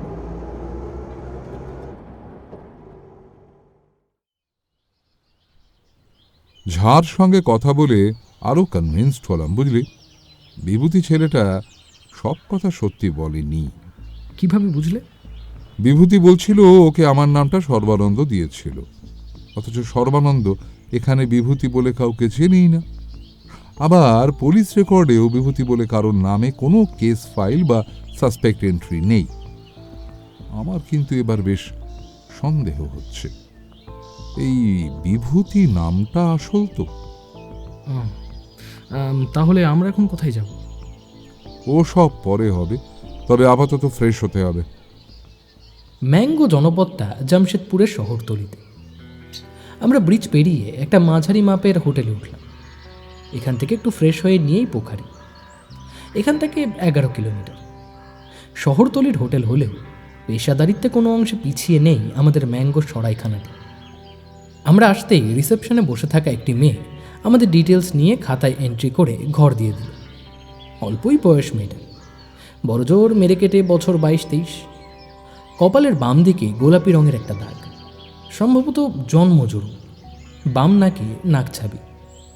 আমাদের মিষ্টি হেসে ঘর দেখিয়েই আবার কাজে ব্যস্ত হয়ে পড়ল। মেয়েটাকে কোথাও দেখেছি কি মনে পড়ল না। হোটেলের ঘরটা বিশেষত্বহীন, তবে আমাদের ফ্রেশ আপ করে নেবার পক্ষে যথেষ্ট। বাইরে চড়া রোদ্দুর। এই প্রচণ্ড রৌদ্রের তাপে এখনই আমাদের পোখারি বেরোনো ঠিক হবে না। আমরা ঠিক করলাম বিকেল বের হব। ঘরে সাজিয়ে রাখা তোয়ালে, চাদর, গ্লাস আর 2 বোতল সিল্ড জল। আমার তেষ্টা পেয়েছে অনেকক্ষণ। ঘরে ঢুকেই তাই জলের বোতলের দিকে ছুটে যাচ্ছিলাম। সবে খেতে যাব, ঠিক সেই সময় ক্ষিপ্র গতিতে আশুদা আমার হাতটা চেপে ধরল। আমি দেখলাম আশুদার মুখ চোখ বুদলে গেছে, দরদর করে ঘামছে সে। ফ্যাঁসে গলায় বলল শুধু, খাস না। আমি দেখলাম আশুদা স্থির দৃষ্টিতে আমার হাতের জলের বোতলের দিকে তাকিয়ে আছে। জলের মধ্যে খুব হালকা নীলচে আভা ভেসে আসছে। কোম্পানির জায়গায় লেখা রেল নাম।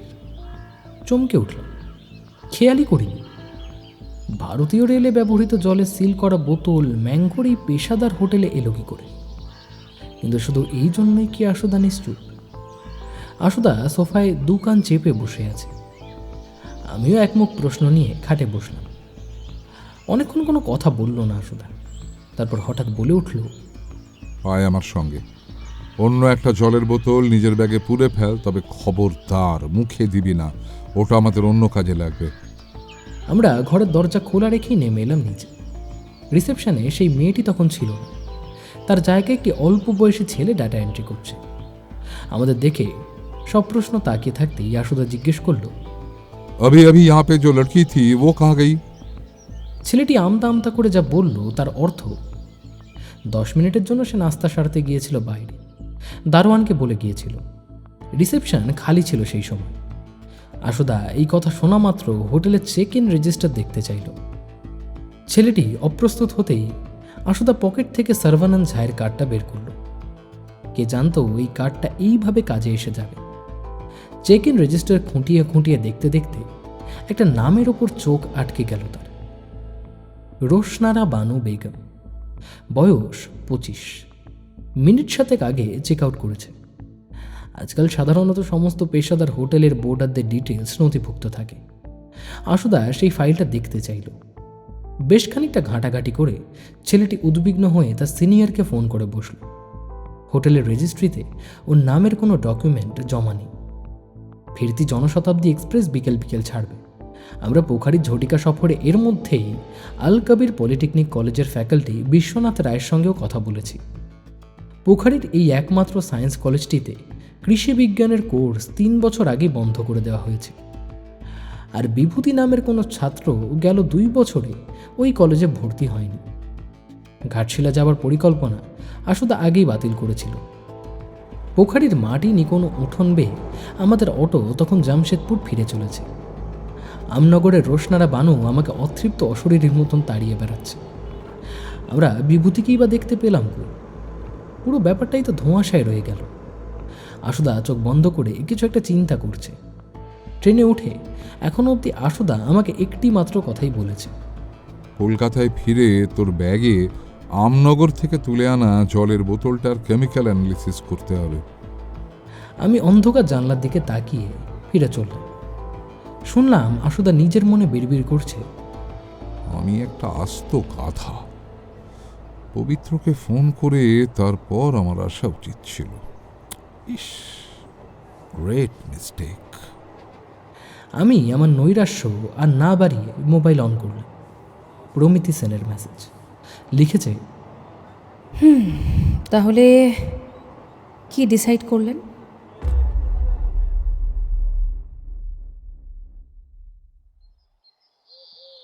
পবিত্র দাদের ফ্ল্যাটটা টালা পার্কের কাছে। আমাদের ডান দিকে তখন মাটির উপরে নির্মিত পৃথিবীর বৃহত্তম জলধারা টালা ট্যাঙ্ক। পবিত্রদার বাড়িটা টালা ট্যাঙ্কের ঠিক উল্টো দিকে, ছোট্ট দোতলা বাড়ি। সামনের গ্যারাজে পবিত্রদার ড্রাইভার গাড়ি বের করছিল।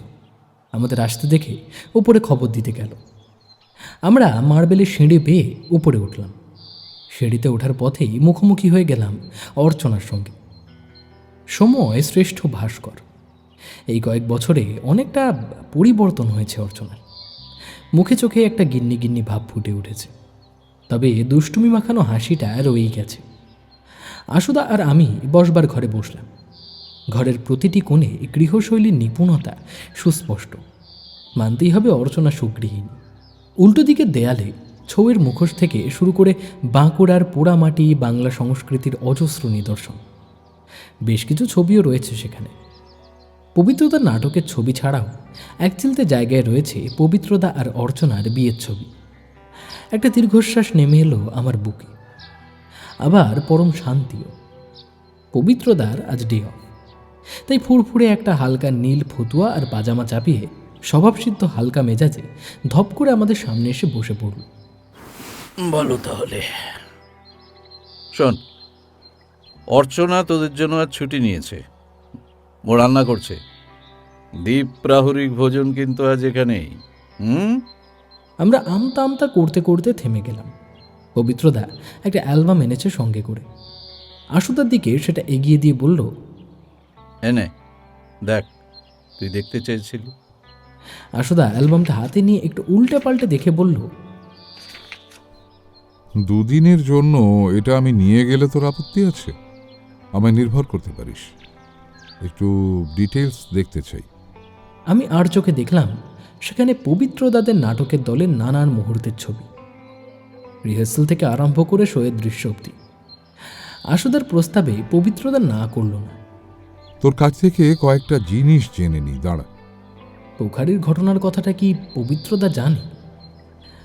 জানে না বোধহয়, আশুদা বলেনি। সেই জলের বোতলটা আমি আমার কলেজে কেমিক্যাল অ্যানালিসিসের জন্য পাঠিয়েছি। আজ বিকেল বিকেল রিপোর্ট আসবে। আশুদা অ্যালবাম উল্টাতে উল্টাতে একটা ছবির সামনে এসে থেমে গেল। মঞ্চের ব্যাকস্টেজে তোলা একটা গ্রুপ ফটো। ফটোয় উপস্থিত প্রত্যেকেই সেদিন নৈব্যক্তিকের প্রোডাকশনে ছিল। বাড়তি বলতে অর্চনা আর অচেনা একটা ছিল। অচেনা কি?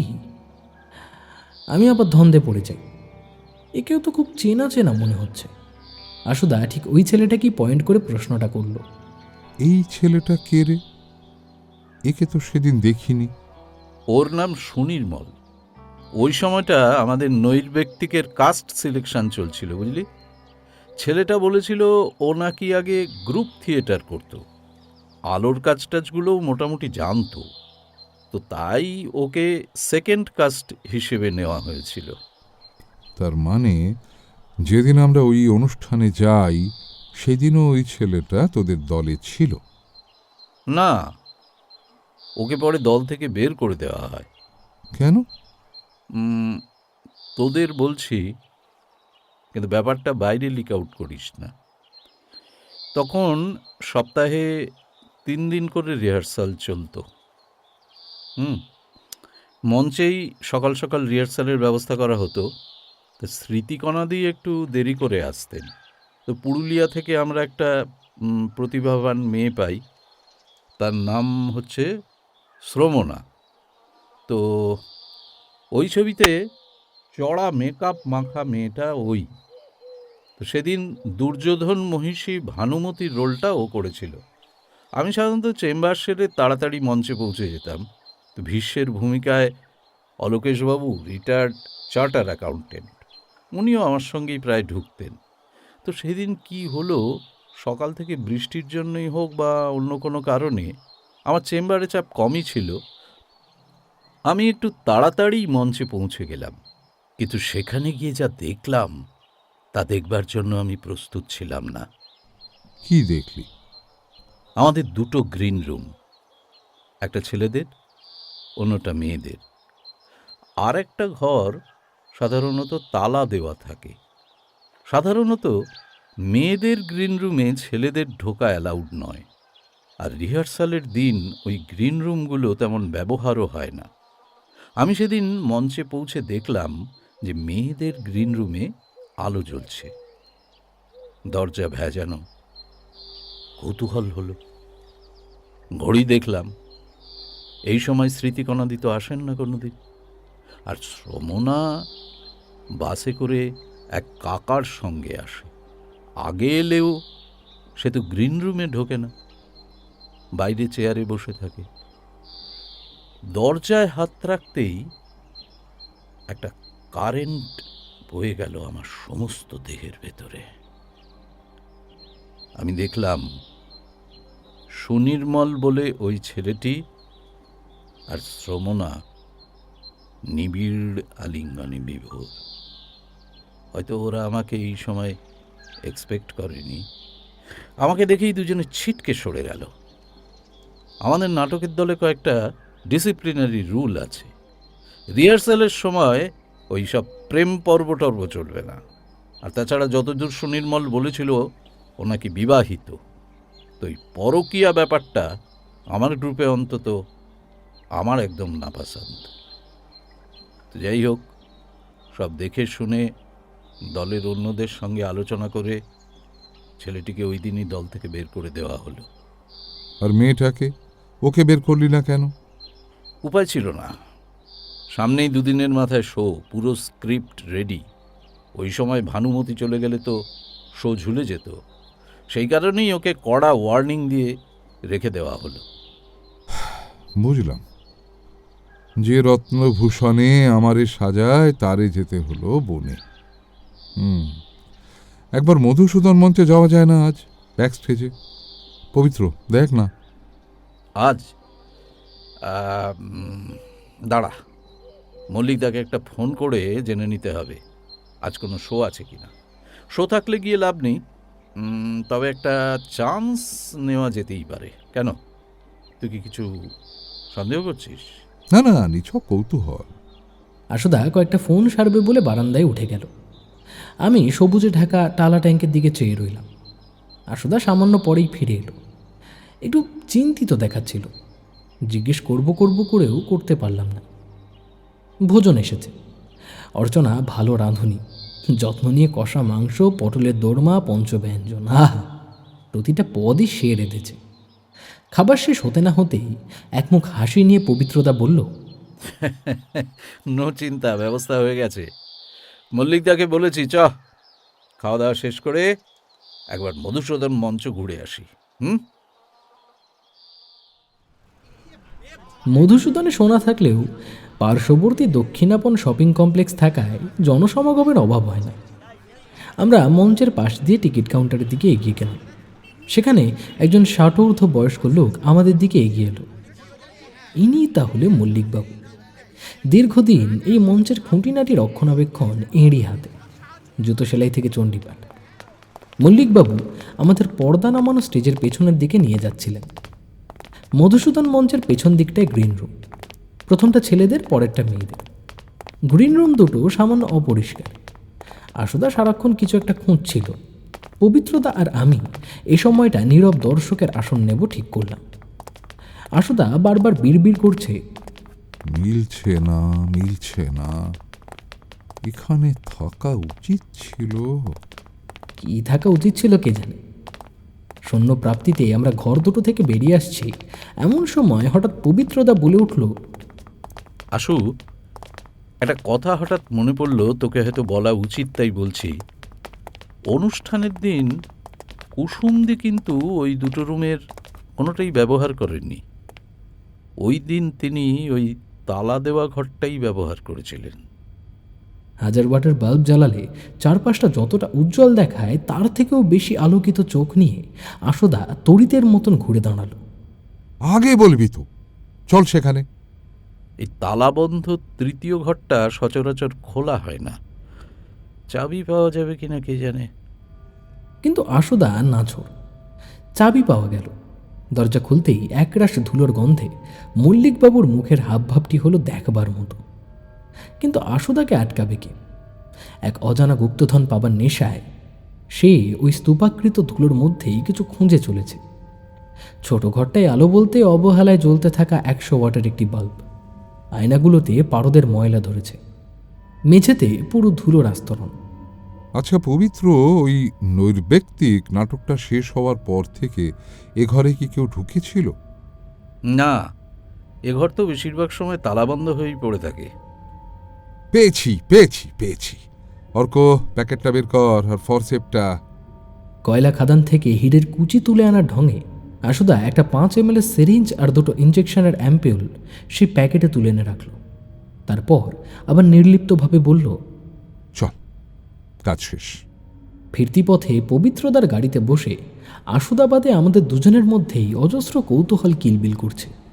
কিন্তু আমি জানি নিজে থেকে আশুদা না বলতে চাইলে এখন আশুদাকে জিজ্ঞেস করে কোনো লাভ হবে না। শেষমেশ আশুদা এই মৌনতা ভঙ্গ করল। একটা ব্যাপারে আজ নিশ্চিত হলাম, কুসুম কুমারী দাসীর রঙ্গমঞ্চে মৃত্যুর ঘটনাটা একেবারেই স্বাভাবিক নয়। এটা একটা খুন, নিশ্চিতভাবেই। এখন বের করতে হবে কে সেই অপরাধী। তোর হাতে যে অ্যাম্পিউলটা আজ তুলে দিলাম, ওটার তো ফরেন্সিক পরীক্ষা হবেই। তবে আমার ধারণা ইনসুলিন ভেবে যে ইঞ্জেকশনটা দিদি সেদিন পুশ করেছিলেন সেটা ইনসুলিন ছিল না। আমার অনুমান সেটা ছিল পটাশিয়াম ক্লোরাইড। অর্ক রিপোর্টটা এলে আমাকে জানাবি। পবিত্র, এবার বুঝলি তো সেদিনকার অভিনেত্রীর ওই নীলাভ ক্লান্ত আভার পিছনে আসল রহস্য কি?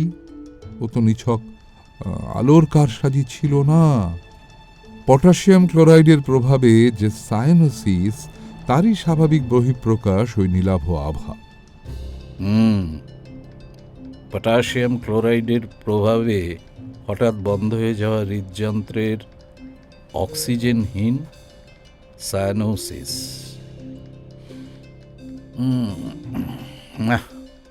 আশু, মানতেই হচ্ছে যে তোর সেই পুরনো ক্লিনিক্সের ঝলক আবার ফিরে এসেছে। একবার লোকেশ পুরকাইতকে ফোন করতে হবে।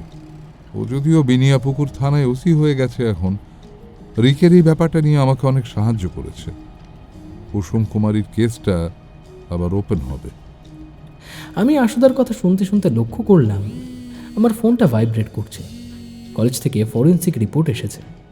পোখারির ওই জলের বোতলে বিষ ছিল, গাঢ় মাত্রায় বেলাডোনা অ্যালকালয়েড। পবিত্রতাকে বাড়িতে ছেড়ে এসে আশুদাকে বাড়ি ফিরতি হাঁটা পথে ব্যাপারটা জানানো। আশুদা শুনে বিচলিত হলো না, বলল, বেলাডোনা মানেই তো অ্যাট্রোপিন, আর গ্রামে গঞ্জে ধূত্র ফুলের বীজে সেই বিষ থাকাটা অসম্ভব নয়। সেই গ্রাম পোখারিরও হতে পারে, আবার কলকাতা পার্শ্ববর্তী কোনো মফস্বলেরও। কিন্তু পোখারির হোটেলে কলকাতার মফস্বল পৌঁছবে কি করে? পবিত্রতাকে ড্রপ করে আমরা দমদম স্টেশনের দিকে হাঁটছিলাম। আশুদা ফোন করছে। ফোনের ওদিকে জামশেদপুরের এএসপি সর্বানন্দ ঝা। আশুদা ঝাজিকে জলের ফরেন্সিক রিপোর্টটা জানাচ্ছিল। খুব শিগগিরই রোশনারা বানু বেগমের বিরুদ্ধে একটা অ্যারেস্ট ওয়ারেন্ট বের করা উচিত। আমি হাঁটতে হাঁটতে দেখছিলাম শয়নোদ্যত কলকাতা শহরকে। রাত হয়ে এসেছে, ফুটপাতের ব্যবসায়ীরা পসরা গুটিয়ে নিচ্ছে। আজ কৃষ্ণনগরে চল, রাতটা ওখানেই থাকবি। পবিত্র দেবা অ্যালবামটা একটু খুঁটিয়ে দেখব, চল দুজনে। আমি রাজি হয়ে গেলাম। কাল না হয় সরাসরি কাজের জায়গায় পৌঁছে যাব। রাতে লালগোলায় দিনের ব্যস্ততা না থাকলেও জনসমাগমের অভাব থাকে না এতটুকু। আমরা অবশ্য বসবার সিট পেয়ে গেলাম। খেটে খাওয়ার অনুক্লান্ত মানুষগুলোকে সঙ্গে করে আমরাও এক শহর ছেড়ে আর এক শহরে ঢুকে পড়লাম। স্টেশন চত্বরে রুটি তরকারির ডিনার সেরে নেওয়া হলো। আশুদা ফোন সেরে নিয়ে আমায় বলল, উর্মিলা এমাত্র জানালো রত্ন সেনের পেশ করা ম্যারেজ সার্টিফিকেটটা আসলে জাল, কোর্টে প্রমাণিত হয়েছে। তাহলে? তাহলে আর কি, খেলা জমে উঠেছে মনে হচ্ছে। উর্মিলা বলছিল রত্ন সেন নাকি হায়ার কোর্টে অ্যাপিল করেছে, অর্থাৎ মামলাটা এখন চলবে। আশুদা, তোমার কি মনে হয় রত্ন সেন সত্যিই কি কুসুম কুমারীর স্বামী? এখানে কেমনে বলি অবধি কাম মোহিতম। বুঝলাম আশুদা এখনো পবিত্রদার বর্ণিত সেই গ্রিন রুমের ক্রৌঞ্চ মিথুনে মজে আছে। রাতে আশুদার বাড়িতে রিকের দেখাশোনার জন্য একজন বয়স্ক আয়ামাসি থাকেন। তিনি দরজা খুলে দিলেন। মুখে চোখে জল দিয়ে বসার ঘরে এসে বসলাম। দক্ষিণের জানলাটা খোলাই ছিল, সেখান দিয়ে দক্ষিণা বাতাস ভেসে আসছে। আশুদা কখন ঘরে ঢুকেছে খেয়াল করিনি। অ্যালবাম কোলে নিয়ে ম্যাগনিফাইং গ্লাস দিয়ে ঝুঁকে পড়ে কি একটা দেখছিল। আমিও পাশে গিয়ে বসে পড়লাম। আশ্চর্য, সমস্ত ছবিতে শুধু শ্রমণাকে লক্ষ্য করে যা। বল দেখি কি দেখছিস? আমি শ্রমণার চোখে মুখে ভ্রু পল্লবে তেমন কোনো বিশেষত্ব খুঁজে পেলাম না। শুধু অতিরিক্ত মেকআপ আর ফাউন্ডেশনের প্রভাবে এক মোম পুতুলের কৃত্রিমতাই ধরা পড়েছে। অন্তরের দৃষ্টি দিয়ে দেখ। চড়া মেকআপ ছাড়া কিছুই তো দেখছে না শুধু। ওটাই তো, এক্স্যাক্টলি। এবার বলতো, ঘরোয়া গেট টুগেদারে কেউ এত চড়া মেকআপ করবে কেন? নাটকের রিহার্সালের সময় না হয় তাও সেটাকে মেনে নেওয়া গেল, এটা বুদ্ধিমতী, সন্দেহ নেই। তবু মানুষের মনস্তত্ত্ব বলে ইড নামক আদিম প্রবৃত্তিকে লুকিয়ে রাখা সম্ভব হলেও তাকে অস্বীকার করা দুঃসাধ্য। এই ছবিটা ভালো করে দেখ। আশুদা আবার ম্যাগনিফাইং গ্লাস মেলে ধরল। পবিত্রদার বাড়িতে তোলা একটা গ্রুপ ফটো। কুসুম কুমারী, পবিত্রদা, অর্চনা আর শ্রমণ। সুনির্মল সেই ছবিতে নেই। আশুদা শ্রমণার মুখের উপরে কাঁচটা মেলে ধরল। গ্রীষ্মের প্রখর তাপ আর আর্দ্রতায় ফাউন্ডেশন গলে পড়ছে মুখ থেকে। রূপসজ্জায় এই বিগলিত রূপ এই নারীকে এক অসামান্য কদর্যতা দিয়েছে যেন। হঠাৎ চোখে পড়ল মেয়েটির কপালের বাম দিকে। কসমেটিক্স শিল্পে পারদর্শী একটি মেয়ে হঠাৎ কপালের বাম দিকে ব্লাশার দিতে যাবে কেন? তবে কি? আমি বিস্ময়ে আশুদার দিকে তাকালাম। ঠিক তখনই ফোনটা বেজে উঠল। ওপাশে ঝাঁঝির গলা।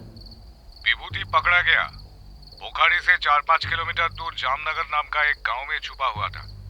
उसका विभूति नाम नकली है, उसका असली नाम नंदन है। আশুদা উত্তেজিত হয়ে ঝাঁঝির কথা শুনছিল। খানিকটা কথাবার্তা অসমাপ্ত রেখেই ফোন কেটে গেল। যা, কেটে গেল ফোনটা। থাক, কাল সকালে বলবো। যাক, পালের একটা দিক তাহলে মেলানো গেল। নন্দন ওরফে বিভূতি ওরফে সুনির্মল, আর রোশনারা বানু বেগম? বিভূতির স্ত্রী ওরফে নন্দনের স্ত্রী ওরফে সুনির্মলের স্ত্রী ওরফে শ্রমণা। আসল নামটা অবশ্য পুলিশ গ্রেপ্তার করলে তবে জানতে পারবো। যাক, রহস্যের একটা সমাধান হলো। কিন্তু নন্দনী কি স্ত্রীকে নিয়ে কুসুম কুমারীকে হত্যা করেছে? আর রোশনারা বানুই যে শ্রমণা, এই কথা বুঝলে কি করে? বুখারির হোটেলে ঢোকার সময় রিসেপশনে বসা মেয়েটার বাঁ দিকের কপালটা লক্ষ্য করেছিলে? হ্যাঁ, ওখানে একটা গোলাপি দাগ ছিল। ঠিক, দাগ নয়, প্যাচ, পোর্ট ওয়াইন, এক অনস্বীকার্য জন্মচিহ্ন। ঠিক আমাদের অবচেতন অপরাধ বোধের মতো। আমার ধারণা মেয়েটা আমাদের জনশতাব্দীতে কলকাতা থেকেই ফলো করছিল। আমার মনে হয় বোরখা পরা সেই মেয়েটা, যাকে আমরা ট্রেন থেকে নামতে সাহায্য করলাম, সেই রসনারা। কারণ তার আঙুলগুলোয় একটা অদ্ভুত অস্বাভাবিকতা ছিল, যা এই পোর্ট ওয়াইনের সঙ্গে থাকাটা অস্বাভাবিক নয়। সন্দেহ ছিল, নিশ্চিত হলাম পোখারির হোটেলে ঢুকে। রেজিস্টারে মেয়েটা একটা ভুল করে বসল। আমাদের নাম লেখবার সময়ে অবধারিত কারণে মেয়েটা তার হাতের লেখা আমার সামনে এক্সপোজ করে ফেলল। হয়তো ও এতটা আশাও করেনি আমি ওর হাতের লেখাটা চিনে ফেললাম। বিভূতির আশ্চর্য চিঠিতে যে সংশোধিত অংশ, তার সঙ্গে এই হস্তাক্ষর হুবহু এক। ব্যাস, হয়তো এই কারণেই ধরা পড়ে যাবার ভয়ে আমাদের সরিয়ে ফেলবার পরিকল্পনা করেছিল মেয়েটা। আর বেলাডোনা? জামনগরে যেখান থেকে নন্দনকে পুলিশ গ্রেপ্তার করেছে তার আশেপাশে ধুতরার জঙ্গল। আমি এই বিষয়টা আলাদা করে লক্ষ্য করতে বলেছিলাম সর্বানন্দকে। তাই এখন বেলাডোনা অ্যালকালয়েড তোর এই জলের বোতলে পাওয়ার রহস্যটাও জলের মতোই পরিষ্কার। আর কলকাতায় থাকাকালীন যাতে কেউ চিনতে না পারে সেই কারণে চড়া মেকআপের কৌশল। হ্যাঁ, একদম ঠিক। তবু কয়েকটা খটকা থেকেই যায়। কিরকম? যে কুসুম কুমারী নিজে থেকে একটি অনাথ ছেলেকে দত্তক নিলেন, তার সঙ্গে এমন তিক্ত সম্পর্ক হওয়ার কারণ কি ছিল? তাছাড়া আর কেউ বুঝুক বা না বুঝুক, উনি নিশ্চয়ই সুনির্মলকে চিনতে পেরেছিলেন। চিনতে পেরেও সকলের কাছে ওর পরিচয় কেন গোপন করলেন, এটা নিয়েও সন্দেহ জাগছে। আর ঋতবান, ওর অস্বাভাবিক মৃত্যুটা, সেটাও কি এরাই? সেটাও জানতে হবে। আর কুসুম কুমারীর ছেলেই বা কেন জয়পুরের জেলে, কোন অপরাধে? এছাড়াও একজন আছে। কে? মিহির চট্টোপাধ্যায়। কে সে? কি তার উদ্দেশ্য? কুসুম কুমারী আর রত্ন সেনের বিবাহ সার্টিফিকেট জাল প্রমাণ করায় তার কি লাভ? এতগুলো খটকা মেটাবে কি করে? হুগলি যেতে হবে অর্ক, কুসুম কুমারীর পৈতৃক ভিটেতে। যে সম্পত্তি নিয়ে এত কামড়াকামড়ি, সে সম্পত্তিটা একবার সরেজমিনে দেখে চলে আসব। কুসুম কুমারীকে আবার মঞ্চে ফিরিয়ে আনতে হবে। বেচারা পবিত্র ভুল বলেছিল। কোনটা? গ্রিন রুমে দেখে ফেলা আলিঙ্গন দৃশ্যটা কিন্তু আসলে কোনো পরকীয়া ছিল না, ছিল গভীর স্বামী স্ত্রীর প্রেম। পবিত্রর মতো এই বিবাহিত মধ্যবিত্তগুলো ভেতরে ভেতরে এত সিনিক হয়।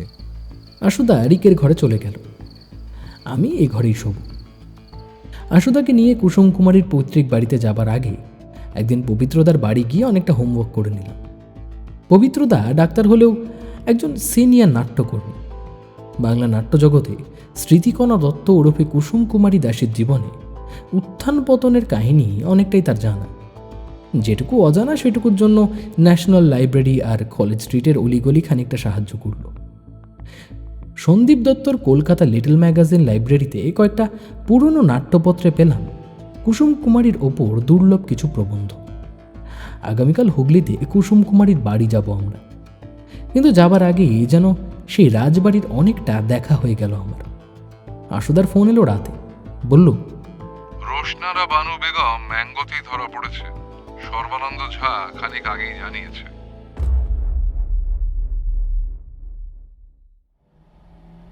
আমরা হুগলির দিকে পাড়ি দিচ্ছি। গাড়ি 80 কিলোমিটার বেগে সিঙ্গুর পেরিয়ে এগিয়ে চলেছে বর্ধমানের দিকে। খানিকটা গেলেই ব্রিজের তলা দিয়ে ডান দিকে বেঁকে যেতে হবে আমাদের। সেখান থেকে হাউলিয়া মোড়, তারপর সরু রাস্তা ধরে উকিল বাড়ি। কিন্তু আশুদার এই দোলাচল আমাকে ভাবাচ্ছিল। প্রসঙ্গ ঘোরাতেই বললাম, জান আশুদা, নন্দন আর রোশনারা বানু তাদের স্টেটমেন্ট অস্বীকার করেছে। ওদের বয়ান অনুযায়ী জলে বিষ মেশানো ওদের হাতে নেই, নির্ঘাত মিথ্যে কথা বলছে। একটু 3rd ডিগ্রি পড়লেই আসল কথাটা বেরিয়ে পড়বে, বুঝলে? হয়তো, তবে আমার অন্য জিনিসই মনে হয়। অন্য জিনিস কি? কেন জানি না, আমার মনে হয় ওরা নির্দোষ। এই কাজটা অন্য কারো। রোশনারা যতই আমাদের ফলো করুক আর নাটকে ছদ্মবেশে শ্রমণা সেজে থাকুক, এত বড় হঠকারিতা করার সাহস ওর নেই। তবে এটা জাস্ট একটা প্রিজাম্পশন, আমার ভুলও হতে পারে।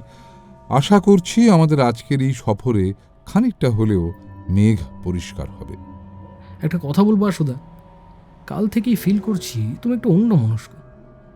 আবার কি কিছু হলো নাকি? আসল ব্যাপারটা কি জানিস, চারিদিকেই রিকদের আজকাল দেখতে পাই আমি। বিষ্ণুপুরের কাছে সোনাডাঙ্গা বলে একটা ছোট্ট গ্রাম, সেখানকার প্রাথমিক স্বাস্থ্যকেন্দ্র। একটি মাত্র ডাক্তার, বয়স অল্পই, 25 কি 26, খুব সিনসিয়ার, দিন রাত পড়ে থাকে হাসপাতালে। বিয়ে করার সুযোগটাও হয়তো পেল না। গতকাল তার কাছে এক প্রসূতি আসে, কমপ্লিকেটেড লেবার। এই ধরনের কেস ওরকম ছোট হাসপাতালে সামলানো যায় না, বাঁকুড়া রেফার করতেই হতো। প্রাথমিক চিকিৎসা দিয়ে সাময়িক বিপদটুকু সামলে বিশেষজ্ঞকে তলব করাই নিয়ম। এই ডাক্তারও তাই করেছিল, কিন্তু পরম দুর্ভাগ্য, মাঝপথে রোগীটি মারা গেলেন, আর উত্তেজিত জনতার রোষ গিয়ে পড়ল ওই প্রাথমিক স্বাস্থ্যকেন্দ্রের ডাক্তারটির উপরে। মারধরের পর ছেলেটি নিজেই এখন হাসপাতালে ভর্তি। গতকাল সকালের খবর, হ্যামারেজ হয়ে গেছে মাথায়। যতই বলো আসলে, এজন্য আমাদের প্রফেশনের একটা অংশও কি সমানভাবে দায়ী নয়? তোর কথা মানছি অর্ক, কিন্তু চালের টিনের 5টা কালো চাল দেখেই তুই পুরো টিনের চাল বাতিল করবি না নিশ্চয়ই। 2-3 জনের জন্য পুরো একটা নোবেল পেশাকে এভাবে ক্ষতিগ্রস্ত করলে এই সমাজকেই কিন্তু একদিন তার খেসারত দিতে হবে। আমি ঘাড় নাড়ি, এটা আশুদার ক্ষত। ক্ষতকে বেশি চার দিলে তা থেকে রক্তক্ষরণ হতে পারে। তাই প্রসঙ্গ ঘোরাতে বললাম, তুমি আর প্র্যাকটিস করবে না আশুদা? ইচ্ছে হয় না জানিস, মাঝে মাঝে ঝোঁক আসে। রংমেলান্তির মতো চোখের সামনে হঠাৎ জটিল রোগের উল্টানো পাতা খুলে যায়। ভাবি, উল্টে পাল্টে দেখি, কিন্তু ঠিক তখনই রিকের মতো অজস্র মেধাবী অসহায় নিষ্পাপ মুখ ভেসে ওঠে। রাগ হয়, অভিমান হয়, চুপ করে যাই, আর ইচ্ছে করে না। ন্যাশনাল মেডিকেলে গতকাল জুনিয়র ডাক্তাররা নিরাপত্তাহীনতার ইস্যুতে স্ট্রাইক ডেকেছে। এটা কি ঠিক বলো? কত রোগী কষ্ট পাবে বলো তো? ঠিক কথা, কিন্তু এটাও তো ভাবতে হবে, দীর্ঘ রোগভোগের পর আরোগ্য পেয়ে ওঠা রোগীর বাড়ির লোকের মধ্যে তার ডাক্তারবাবুর প্রতি কৃতজ্ঞতা কোথায়? এই সমাজের সমস্যাই এটা, আমরা কাউকে অ্যাকনলেজ করি না, স্বার্থপর হয়ে গেছি সকলে। ওই ছেলেগুলো কোন ভরসায় পড়ে থাকবে হাসপাতালে? মোটিভেশন আসবে কোত্থেকে? আগামী দিনে আরও ভালো ছেলেগুলো এখানে আর ডাক্তারি করবার স্বপ্ন দেখবে বলতো? হাইওয়ে ছেড়ে গ্রামের মেঠো পথ ধরেছে আমাদের গাড়ি। আমাদের গাড়িটা চালাচ্ছে আমার চেনা পুরনো ড্রাইভার রাম সিং ছেত্রী। কারসিয়াং বাড়ি। হাউলিয়া মোড় থেকে মেঠো পথ ধরে আরও মাইল 3 যাবার পর বকুলতলা পেরিয়ে লক্ষ্য করলাম আমরা আবার পাকা রাস্তায় উঠে এসেছি। খানিকটা এগোতেই একটা বুড়ো শিবতলা ঘেঁষে কাল উঁচু লোহার রেলিং শুরু হলো। তার সামনে সদর ফটক, সেখানে লেখা কুকুর হইতে সাবধান। এই তাহলে উকিল বাড়ি। পবিত্রদা বোধহয় বলে রেখেছিল। আমরা ঢুকতেই সিকিউরিটিতে বসে থাকা লোকটি ম্যানেজারকে ডেকে আনল। ম্যানেজারের বয়স অল্পই, 32-33 হবে। আপাতত ম্যানেজার বাবুটি আমাদের আতিথেয়তায় কোনো খামতি রাখছেন না। প্রধান ফটক পেরিয়ে সদর দালান, সেখানে উঠোন জুড়ে রাধা মাধবের মন্দির। ম্যানেজার বাবুকে জিজ্ঞেস করে জানতে পারলাম পাশের গ্রামের এক পুরোহিত পরিবার পুরুষানুক্রমে এই বিগ্রহ পুজো করে যান। প্রতিদিনের সন্ধ্যারতি স্থানীয় মানুষজনের কাছে একটি আকর্ষণীয় বিষয়। ভালোই লোক সমাগম হয় তখন। উকিল বাড়ির রক্ষণাবেক্ষণের দায়িত্বে কুসুম কুমারীর অবর্তমানে এক ট্রাস্টি সাময়িকভাবে চালাচ্ছে। আপাতত রাজবাড়ির কয়েকটা ঘর পর্যটনযোগ্য করে তোলা হয়েছে। শহরের ব্যস্ত জনজীবন থেকে অব্যাহতি পেতে ইচ্ছে হলে কেউ একটা রাত উকিল বাড়িতে এসে অনুমতি সাপেক্ষে কাটিয়ে যেতে পারে। এতে রক্ষণাবেক্ষণের খানিকটা ব্যয়ভার উঠে আসে, আবার উকিল বাড়ির স্টাফরাও খানিকটা চলমান ব্যস্ততায় থাকতে পারে। দ্বীপ্রাহরিক খাওয়া দাওয়া সেরে আমরা ম্যানেজার বাবুর ঘরে বসলাম। আশুতাই কথা বলছিল। কুসুম কুমারীর অবর্তমানে উকিল বাড়ির মালিকানা কার হাতে যেতে পারে বলে আপনার মনে হয়? দেখুন, বিনোদ বিহারী মানে কুসুম কুমারী দাসীর বাবা উইলে স্পষ্ট তার সমস্ত স্থাবর অস্থাবর সম্পত্তি তার মেয়েকেই লিখে দিয়ে গিয়েছিলেন। যেদিন কলকাতায় ওই দুঃখজনক ঘটনাটি ঘটে তার 1 সপ্তাহ আগে উকিল বাড়িতে একটা চুরি হয়। কি চুরি গিয়েছিল জানা গেছে?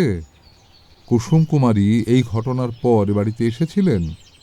কুসুম কুমারী কদাচিৎ এই বাড়িতে আসতেন, তবে মাসখানেক আগে কয়েকবার তিনি এখানে এসেছিলেন। তখন আমাদের সবাইকে তিনি ডেকে পাঠান এবং আমাদের প্রত্যেকের মাইনেপত্র ঠিকঠাক পাচ্ছি কি না, সবাই ঠিকঠাক আছে কি না, কোনো অসুবিধা হচ্ছে কি না, এই সমস্ত কিছু জিজ্ঞাসা করেন। তারপর চুরিতে কি কি খোয়া যায়? না, তেমন কিছু না। আসলে ব্যাপার কি জানেন, এখানে সারা রাত গ্রেট ডেন নিয়ে সিকিউরিটি গার্ড ঘোরাফেরা করে। বাইরের ঘেরাটো পেরিয়ে কোনো ছিচকে চোরের এখানে ঢোকার কোনো সম্ভাবনা নেই। তাহলে আসলে এই বাড়ির পেছন দিকে একটা লতানো মাধবীলতা গাছ আছে, তার পাশেই জলের পাইপ। সেই পাইপ বেয়ে ওপরে ছাদে উঠে হয়তো ওই কুসুম কুমারীর ঘরে ঢুকে পড়েছিল চোরটি। অন্তত এমনটাই অনুমান করা যাচ্ছে। কুকুরটা কি কুসুম কুমারী দেবীরই পোষা? হ্যাঁ, ছোট থেকে এই বাড়িতেই দিদি ওকে পুষেছিল। আসলে ওই 7-8 বছর আগে থেকে পরপর কয়েকদিন এ বাড়িতে কয়েকটা হুমকি চিঠি আসছিল। চিঠিগুলো কে পাঠিয়েছিল জানা গেছে? কি লেখা থাকতো? দেখুন, কে পাঠিয়েছে জানা যায়নি, তবে প্রতিবারই চিঠির শেষে নম শ্রী হরি এইটা লেখা থাকতো। আর হুমকি দেওয়া হতো যে তাড়াতাড়ি এই উকিল বাড়ি বিক্রি করে এখান থেকে চলে না গেলে বিপদ হতে পারে আর কি। তারপর দিদি বাড়িতে সিকিউরিটি ব্যবস্থাটা করে, নিরাপত্তা আরও আঁটোসাঁটো করতে এই কুকুরটা পোষে, নাম দেয় ড্যানি। চুরি বা হুমকি চিঠির ঘটনাগুলোর কথা পুলিশে জানানো হয়েছিল তো, তবে বিশেষ কিছু লাভ হয়নি। আসলে কাছেই হলো ত্রিবেণী, সেখানেই কুসুম কুমারী শ্বশুর বাড়ি। যদিও সেটা সম্পূর্ণ এখন ভেঙে পড়েছে। তার পাশেই নদীতে বালি আর চুন খাদানের অজুহাতে এই অঞ্চলে মাফিয়া আর চোরাচালানকারীদের তো অভাব নেই। আর টুরিস্ট তারও তো আসে? না, সে ব্যবস্থা গেল ওই 2-3 সপ্তাহ চালু হয়েছে। দিদি এটা চালু করেন উকিল বাড়ির রক্ষণাবেক্ষণের কথা ভেবে। ওই হুমকি চিঠিগুলো একবার দেখতে চাই, কিভাবে তা সম্ভব? দেখুন, এ ব্যাপারে আমি আপনাকে খুব বেশি কিছু হেল্প করতে পারবো না। সম্ভবত পবিত্রবাবু এ বিষয়ে সাহায্য করলেও করতে পারবেন। আপনি ওনাকে একবার জিজ্ঞেস করুন। বেশ, কুসুম কুমারী কোন ঘরটায় থাকতেন একবার সেটা দেখা যাবে? আমরা উঠে পড়লাম। ম্যানেজারবাবু আমাদের উকিল বাড়ির পেছনের দিকটায় নিয়ে চলেছেন। যাবার পথে তিনি আমাদের মাধবীলতা গাছটিও দেখালেন। ফুলের ভারে গাছটা প্রায় নুয়ে পড়েছে। তারই ধার দিয়ে ওপরে যাওয়া লোহার ঘোরানো সিঁড়ি। সেই সিঁড়ি বেয়ে উঠে আসতেই টব আর পাখি দিয়ে ঘেরা ছোট্ট একটা কটেজ। চিড়েকোঠার কটেজ বললে ভুল হবে না, তালা লাগানো ছিল। ম্যানেজারবাবুই খুললেন। ঘরটি পরিপাটি করে সাজানো, সম্ভবত নিয়মিত ঝাড়পোছ করা হয়। এতদিন বাদে চুরির কোনো নিদর্শন থাকা এখানে অসম্ভব। মাঝখানে ছত্রি লাগানো পুরনো পালঙ্ক, তার সঙ্গে আড়াআড়িভাবে একটা বিশাল আকার আয়না, বোধহয় বেলজিয়াম গ্লাস। ঘরের কোনায় সাজানো কর্নার টেবিল। আশুদা খুঁটিয়ে খুঁটিয়ে সব দেখছিল, যেন পুরো ঘরটাই তার কাছে চিকিৎসারত একজন ইন্টারেস্টিং পেশেন্ট। ঘরের আরেক কোনায় একটা সাবেকি ছোট্ট ড্রেসিং টেবিলে পাশাপাশি দুটো আয়না লাগানো। আশুদা মনোযোগ দিয়ে সেটি পরীক্ষা করে আমাকে ইশারা করে ডেকে নিল। এই যে এটা দেখছিস, এটা কি জানিস? আগেকার দিনে রাজা রাজরাড়াই সব রাখতেন। আসলে রাজার রাজপাট যত বড়, অনিশ্চয়তাও ঠিক ততটাই। তাই সব সময় তাদের নিজেদের মনে থাকতো গুপ্ত হত্যার ভয়। এই যে দুটো আয়না রয়েছে, তারা একটা নির্দিষ্ট কৌণিক সমীকরণে রাখা হয়েছে। এই মুহূর্তে কোনো দিকে না তাকিয়েই ধরে ফেলা যাবে পেছন থেকে কেউ আক্রমণ করছে কিনা। ঘরের দক্ষিণ দিকে বিরাট একটা দেরাজ। ম্যানেজারবাবু আঙুল তুলে দেখালেন চুরিটা ওখানেই হয়েছিল। দেরাজটা হ্যাঁচকা মেরে খুলতেই দেখা গেল ভিতরে একটা লকার। ঘরের অন্যান্য আসবাব বেশ সাবেকি হলেও এই লকারটি বেশ আধুনিক। আশুদা মন দিয়ে দেখছিল। Combination lock. আচ্ছা ম্যানেজারবাবু, এই কম্বিনেশনের সিকোয়েন্সটা আপনি জানেন? না, ম্যাডাম ছাড়া আর কেউ ঘরের দেরাজে হাত দিত না। কিন্তু আমাদের সকলকে অবাক করেই আশুদা লকারের হাতল ধরে টানতেই সেটা অনায়াসে খুলে গেল। ভেতরে কিছুই নেই, খালি। ম্যানেজারবাবুকে দেখে মনে হলো তিনিও একটু অবাকই হয়েছেন। চুরির পর এই ঘরে আর কেউ ঢুকেছিল? না, চুরির দিন থেকেই বেশিরভাগ সময়টা ঘরটা ওই তালা চাবি দিয়েই পড়ে থাকে। দিনে একবার মাত্র খোলা হয় ওই পরিষ্কার টরিষ্কার করার জন্য। সেই সব সময় আমি নিজে দাঁড়িয়ে থাকি এখানে। দেরাজে কারোর হাত দেওয়ার কোনো প্রশ্নই ওঠে না। দেখুন, আমার মনে হয় চুরির পর থেকে লকারটা খোলা পড়ে আছে। ঘরের উত্তর দিকে একটা ছোট বারান্দা, সেখানে নিচে দেখা মাধবীলতার গুচ্ছ উঁকি দিচ্ছে। তার ডালে দুটি বুলবুলি তাদের প্রেম পর্ব সেরে নিচ্ছে। আশুদা সেই মাধবীলতার শাখা প্রশাখা দেখতে দেখতেই বলল, মাসখানেক আগে কুসুম কুমারী যখন এই বাড়িতে আসতেন তখন কি তিনি রাতে এই ঘরেই থাকতেন? না, নিজের ঘরেই থাকতেন কিছুক্ষণের জন্য, তারপর কলকাতাতে ফিরে যেতেন। তার মানে চুরির পর তিনি আর এ ঘরে আসেননি? না, খবরটা শুনে ফোনে খোঁজ নিয়েছিলেন। বললেন কলকাতায় শুটিংয়ের কাজে খুব নাকি ব্যস্ত, কাজ শেষ হলেই আসবেন। ও কদিন এখানেই থেকে যাবেন। ওই লকারটায় কোনো দামি গয়নাকাটি থাকতে পারত কি? সম্ভবত না। এত নিশ্চিত হচ্ছেন কিভাবে? কারণ ম্যাডাম তার সমস্ত দামি জিনিসপত্র যেদিন কলকাতায় নিয়ে যান সেদিন আমিও গিয়েছিলাম ওর সঙ্গে। পার্ক স্ট্রিটের স্টেট ব্যাংক অফ ইন্ডিয়ার লকারে আমার সামনেই উনি সেগুলো জমা করেছেন। আমাকে নিয়ে গিয়েছিলেন ওই বিশ্বস্ত রক্ষী হিসেবে। এই লকারে এই উকিল বাড়ির উইলটা থাকতে পারে কি? আপনার কি মনে হয়? দেখুন, এই বিষয়ে আমার কোনো ধারণা নেই। আর একটা কথা, কুসুম কুমারীর সঙ্গে আর কেউ আসতেন? না, শুধু ড্রাইভার নিয়ে আসছেন। বলেছিলেন যে এই মাসে আরেকবার নাকি আসবেন, কিন্তু তার হলো কই। আমরা তিনজনেই নেমে এলাম নিচে। চাতালে ঢোকবার আগেই করিডোরে হাঁটতে হাঁটতে আশুদা বলল, শুনেছি এ বাড়িতে কুসুম কুমারীর শৈশব কৈশোর কেটেছে। এমন কেউ কি আছেন যার কাছে ওর ছেলেবেলার সব কথা জানতে পারবো?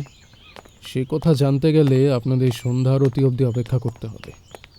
এই উকিল বাড়ির রাধামাধব মন্দিরের কুলপুরোহিত বংশানুক্রমে পুজো করে চলেছেন। তিনি হয়তো কিছুটা জানেন। আজকাল অবশ্য তিনিও আর আসতে পারেন না, 90 বয়স। এখন যজমানির কাজটা ওর ছেলেই সারে। তারও অবশ্য অন্য পেশা রয়েছে। অন্য পেশা? হ্যাঁ, ওই গ্রামে গ্রামে গিয়ে কোয়াক ডাক্তারি, ভালোই পসার। সন্ধেবেলায় চেম্বারে রোগীর লাইন পড়ে যায়, তারই ভাগে কোনো এক সময় সন্ধ্যারতি সেরে যায়। তাহলে ওই কুলপুরোহিতকে কোথায় পাবো? মনে হয় আপনার কপাল ভালো, কাল শিব পুজো আছে এখানে। আমার মনেই ছিল না একেবারে। এখনও ওই পুজোটা সিনিয়র পুরোহিতই সারেন।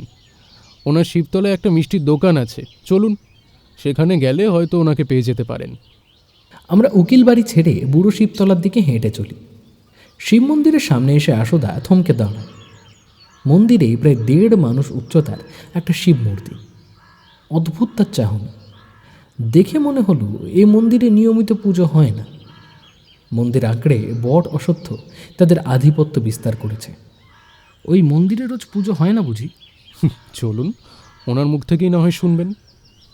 ম্যানেজারবাবু আমাদের একজন রিজু ধবধবে ফর্সা বৃদ্ধর কাছে নিয়ে এলেন। ইনি তাহলে কুলপুরোহিত।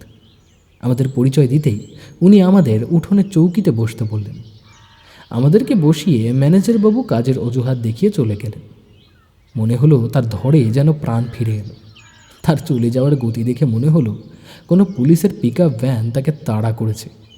যাই হোক, বুড়ো শিবতলার মন্দিরের ইতিহাস এই বুড়োটি যা বললেন তা অনেকটা এই রকম। বিনোদ বিহারী ওকালতি ছেড়ে এই শেষ জীবনে বৈষ্ণব থেকে শৈব হয়ে ওঠেন। এই শেষ জীবনে নানান জায়গায় ঘুরতে যেতেন। এই তেমনই একবার ঘুরতে গিয়ে মধ্যপ্রদেশের ভাগলপুরের এক জঙ্গলে তিনি এই বিগ্রহটি খুঁজে পান। তা অনেক খরচ করে লরি করে এই বিগ্রহটি তিনি এইখানে নিয়ে আসেন। এই মন্দির নিয়ে স্থানীয় মানুষজনেরও তখন উৎসাহের অন্ত ছিল না, কিন্তু যেদিন মূর্তিটি স্থাপন করা হলো মন্দিরে, ঠিক সেই দিনই উকিল বাড়ির দোতলা থেকে নামতে গিয়ে কাঠের সিঁড়ি বেয়ে গড়িয়ে গড়িয়ে পড়ে যান বিনোদ বিহারী। ডাক্তার দেখে বলেন পক্ষাঘাত। আবার কাকতালীয়ভাবে সেই দিনই গ্রামে ওলা ওঠার মহামারী ধরা পড়ল। সুতরাং সাধারণভাবেই এই মন্দিরটা হয়ে গেল অভিশপ্ত। বছরে সেই দুঃখের দিনটিতে একবারের জন্য শুধু এই মন্দিরে পুজো হয়, আর কাল হলো সেই দিন। আপনি তো কুসুম কুমারীকে ছোট থেকে দেখেছেন, কখনো তার কোনো ভাই বোন, মামাতো খুড়তো এখানে আসতে দেখেছেন? না, বিনোদ বিহারী বাবু তার আত্মীয়দের সঙ্গে কোনো যোগাযোগ রাখতেন না। অত্যন্ত অহংকারী ছিলেন কিনা। কুসুম কুমারীর কোনো উইলের কথা শুনেছেন কখনো? হ্যাঁ, 1 বছর আগে উকিল ডেকে আমাদের সাক্ষী রেখে একটা উইল করবেন বলেছিলেন তিনি। কিন্তু ও মেয়ে হয়ে যাচ্ছে বাপের ঠিক উল্টো। তার মতিগতির ঠিক নেই, কখন যে কি বলে। তারপরে আর কোনো উচ্চবাচ্যই করলে না। আপনি উকিল বাড়িতে কোনো চুরির কথা শুনেছেন? হ হ হ হ, ওটা কে না জানে। সব তো নিজেদের লোকেদেরই কারবার। তবে এসব এখানে বলতে পারবো না। আর তাছাড়া দিদিমণির ওই রোগটা ধরা পড়বার পর আমরা আর কেউ তেমন ওদিকটাই যেতামও না। রোগ বলতে ওই ডায়াবেটিসের কথা বলছেন তো? মানে মধুমেহ? ও সব তো আমি বুঝি না বাবা। আপনারা আজকালকার ছেলে ছোকরারা তো আর বায়ু, পিত্ত, কফ মানবেন না। ওই আমার ছেলে এসে গেছে, ওকে জিজ্ঞেস করুন গে কেমন। আমি আসি। কখন আমাদের আলাপচারিতায় গ্রামের স্বনামধন্য কোয়ার্ক ডাক্তারবাবু সনাতন ভট্টাচার্য এসে পড়েছে বুঝতেই পারি। 40 ঊর্ধ্ব বয়স, কাঁচা পাকা চুল, বাবার মতোই টকটকে ফর্সা, সপ্রতিভ মুখ। বাবাকে থামিয়ে সেই বলল, হ্যাঁ, রোগ না থাকাটাই তো একটা রোগ। রোগের অপেক্ষায় বসে থাকতে থাকতে এক সময় রোগের প্রতি একটা আসক্তি জন্মায়। ওনারও তেমনটাই ছিল। আমাকে প্রথমে বেশ কয়েকবার ডেকেছিলেন, পরের দিকে আর ডাকতেন না। বলতেন কলকাতায় বড় ডাক্তার দেখিয়েছেন। আমিও তাই আর মাথা ঘামালাম না। কি দেখলেন? একটা বাতিকের মতো ছিল। ঘন ঘন খালি বলতেন বুক ধড়পড় করছে, শ্বাসকষ্ট হচ্ছে, প্রেশার, সুগার সব লো হয়ে যেত। কিন্তু ওর তো শুনেছি ডায়াবেটিস ছিল, রেগুলার ইনসুলিন নিতেন। তা হবে, আমরা আর কতটুকু জানি? আমরা তো হাতুড়ে। শেষ কবে আপনি উকিল বাড়ি গেছেন? বছর 2 আগে। ওই যে বললাম, তারপর আর উনি আমায় ডাকতেন না। আমিও আর খোঁজ রাখিনি। সন্ধ্যা নেমে আসছে, সন্ধ্যারতির সময় হয়ে এসেছে। তবে এবার আমাদের ফিরতে হবে, তাই আরতিটা শেষ অবধি দেখা হলো না আমাদের। রাধা গোবিন্দের মন্দিরে ঢং ঢং করে যান্ত্রিক কাসর বাজছে। আমার কি মনে হলো কে জানে, কয়েকটা টগর আর আকন্দ ফুল তুলে বুড়ো শিবতলা শিব ঠাকুরের পায়ে রেখে এলাম। মনে হলো ও ঠাকুর যেন ম্লান হাসছেন আমার দিকে চেয়ে। গাড়িতে ফিরতে ফিরতে আশুদা বলল, 2টো কাজ বাকি রয়ে গেল।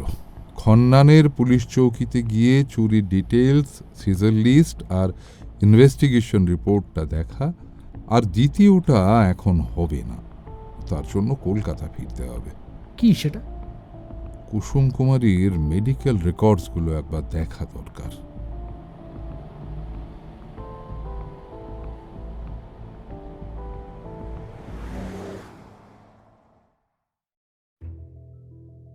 কি হলো তারপর জানতে গেলে শুনতে হবে গল্পের দ্বিতীয় তথা অন্তিম পর্ব। দ্বিতীয় তথা অন্তিম পর্বে ডিটেলস দেওয়া থাকবে ডেসক্রিপশন বক্স, পিন কমেন্ট এবং আই বাটনে। আজকের গল্পে যারা অভিনয় করেছেন তাদের ডিটেলস দেওয়া থাকবে ডেসক্রিপশন বক্সে, চেক আউট করতে ভুলবেন না। ইতিমধ্যে আমাদের চ্যানেলে আশুদা সিরিজের আরও 3টি গল্প প্রকাশিত হয়েছে। সেগুলি হল হে নেপথ্যচারিণী, ইকে বানা ফুসিগি এবং সাহেব বাঁধ রহস্য। যদি এখনও সেই গল্পগুলি না শুনে থাকেন তাহলে অবশ্যই ডেসক্রিপশনে দেওয়া আশুদার প্লেলিস্টে গিয়ে পরপর গল্পগুলি শুনে নিতে পারেন। আজকের গল্পের বেতারনাট্য রূপ দিয়েছে দিশানি, শব্দ সংযোজন এবং আবহে দাস স্টুডিও, প্রচ্ছদ অলঙ্করণ রৌনক, সমগ্র পরিকল্পনা এবং পরিচালনায় আমি সন্তু।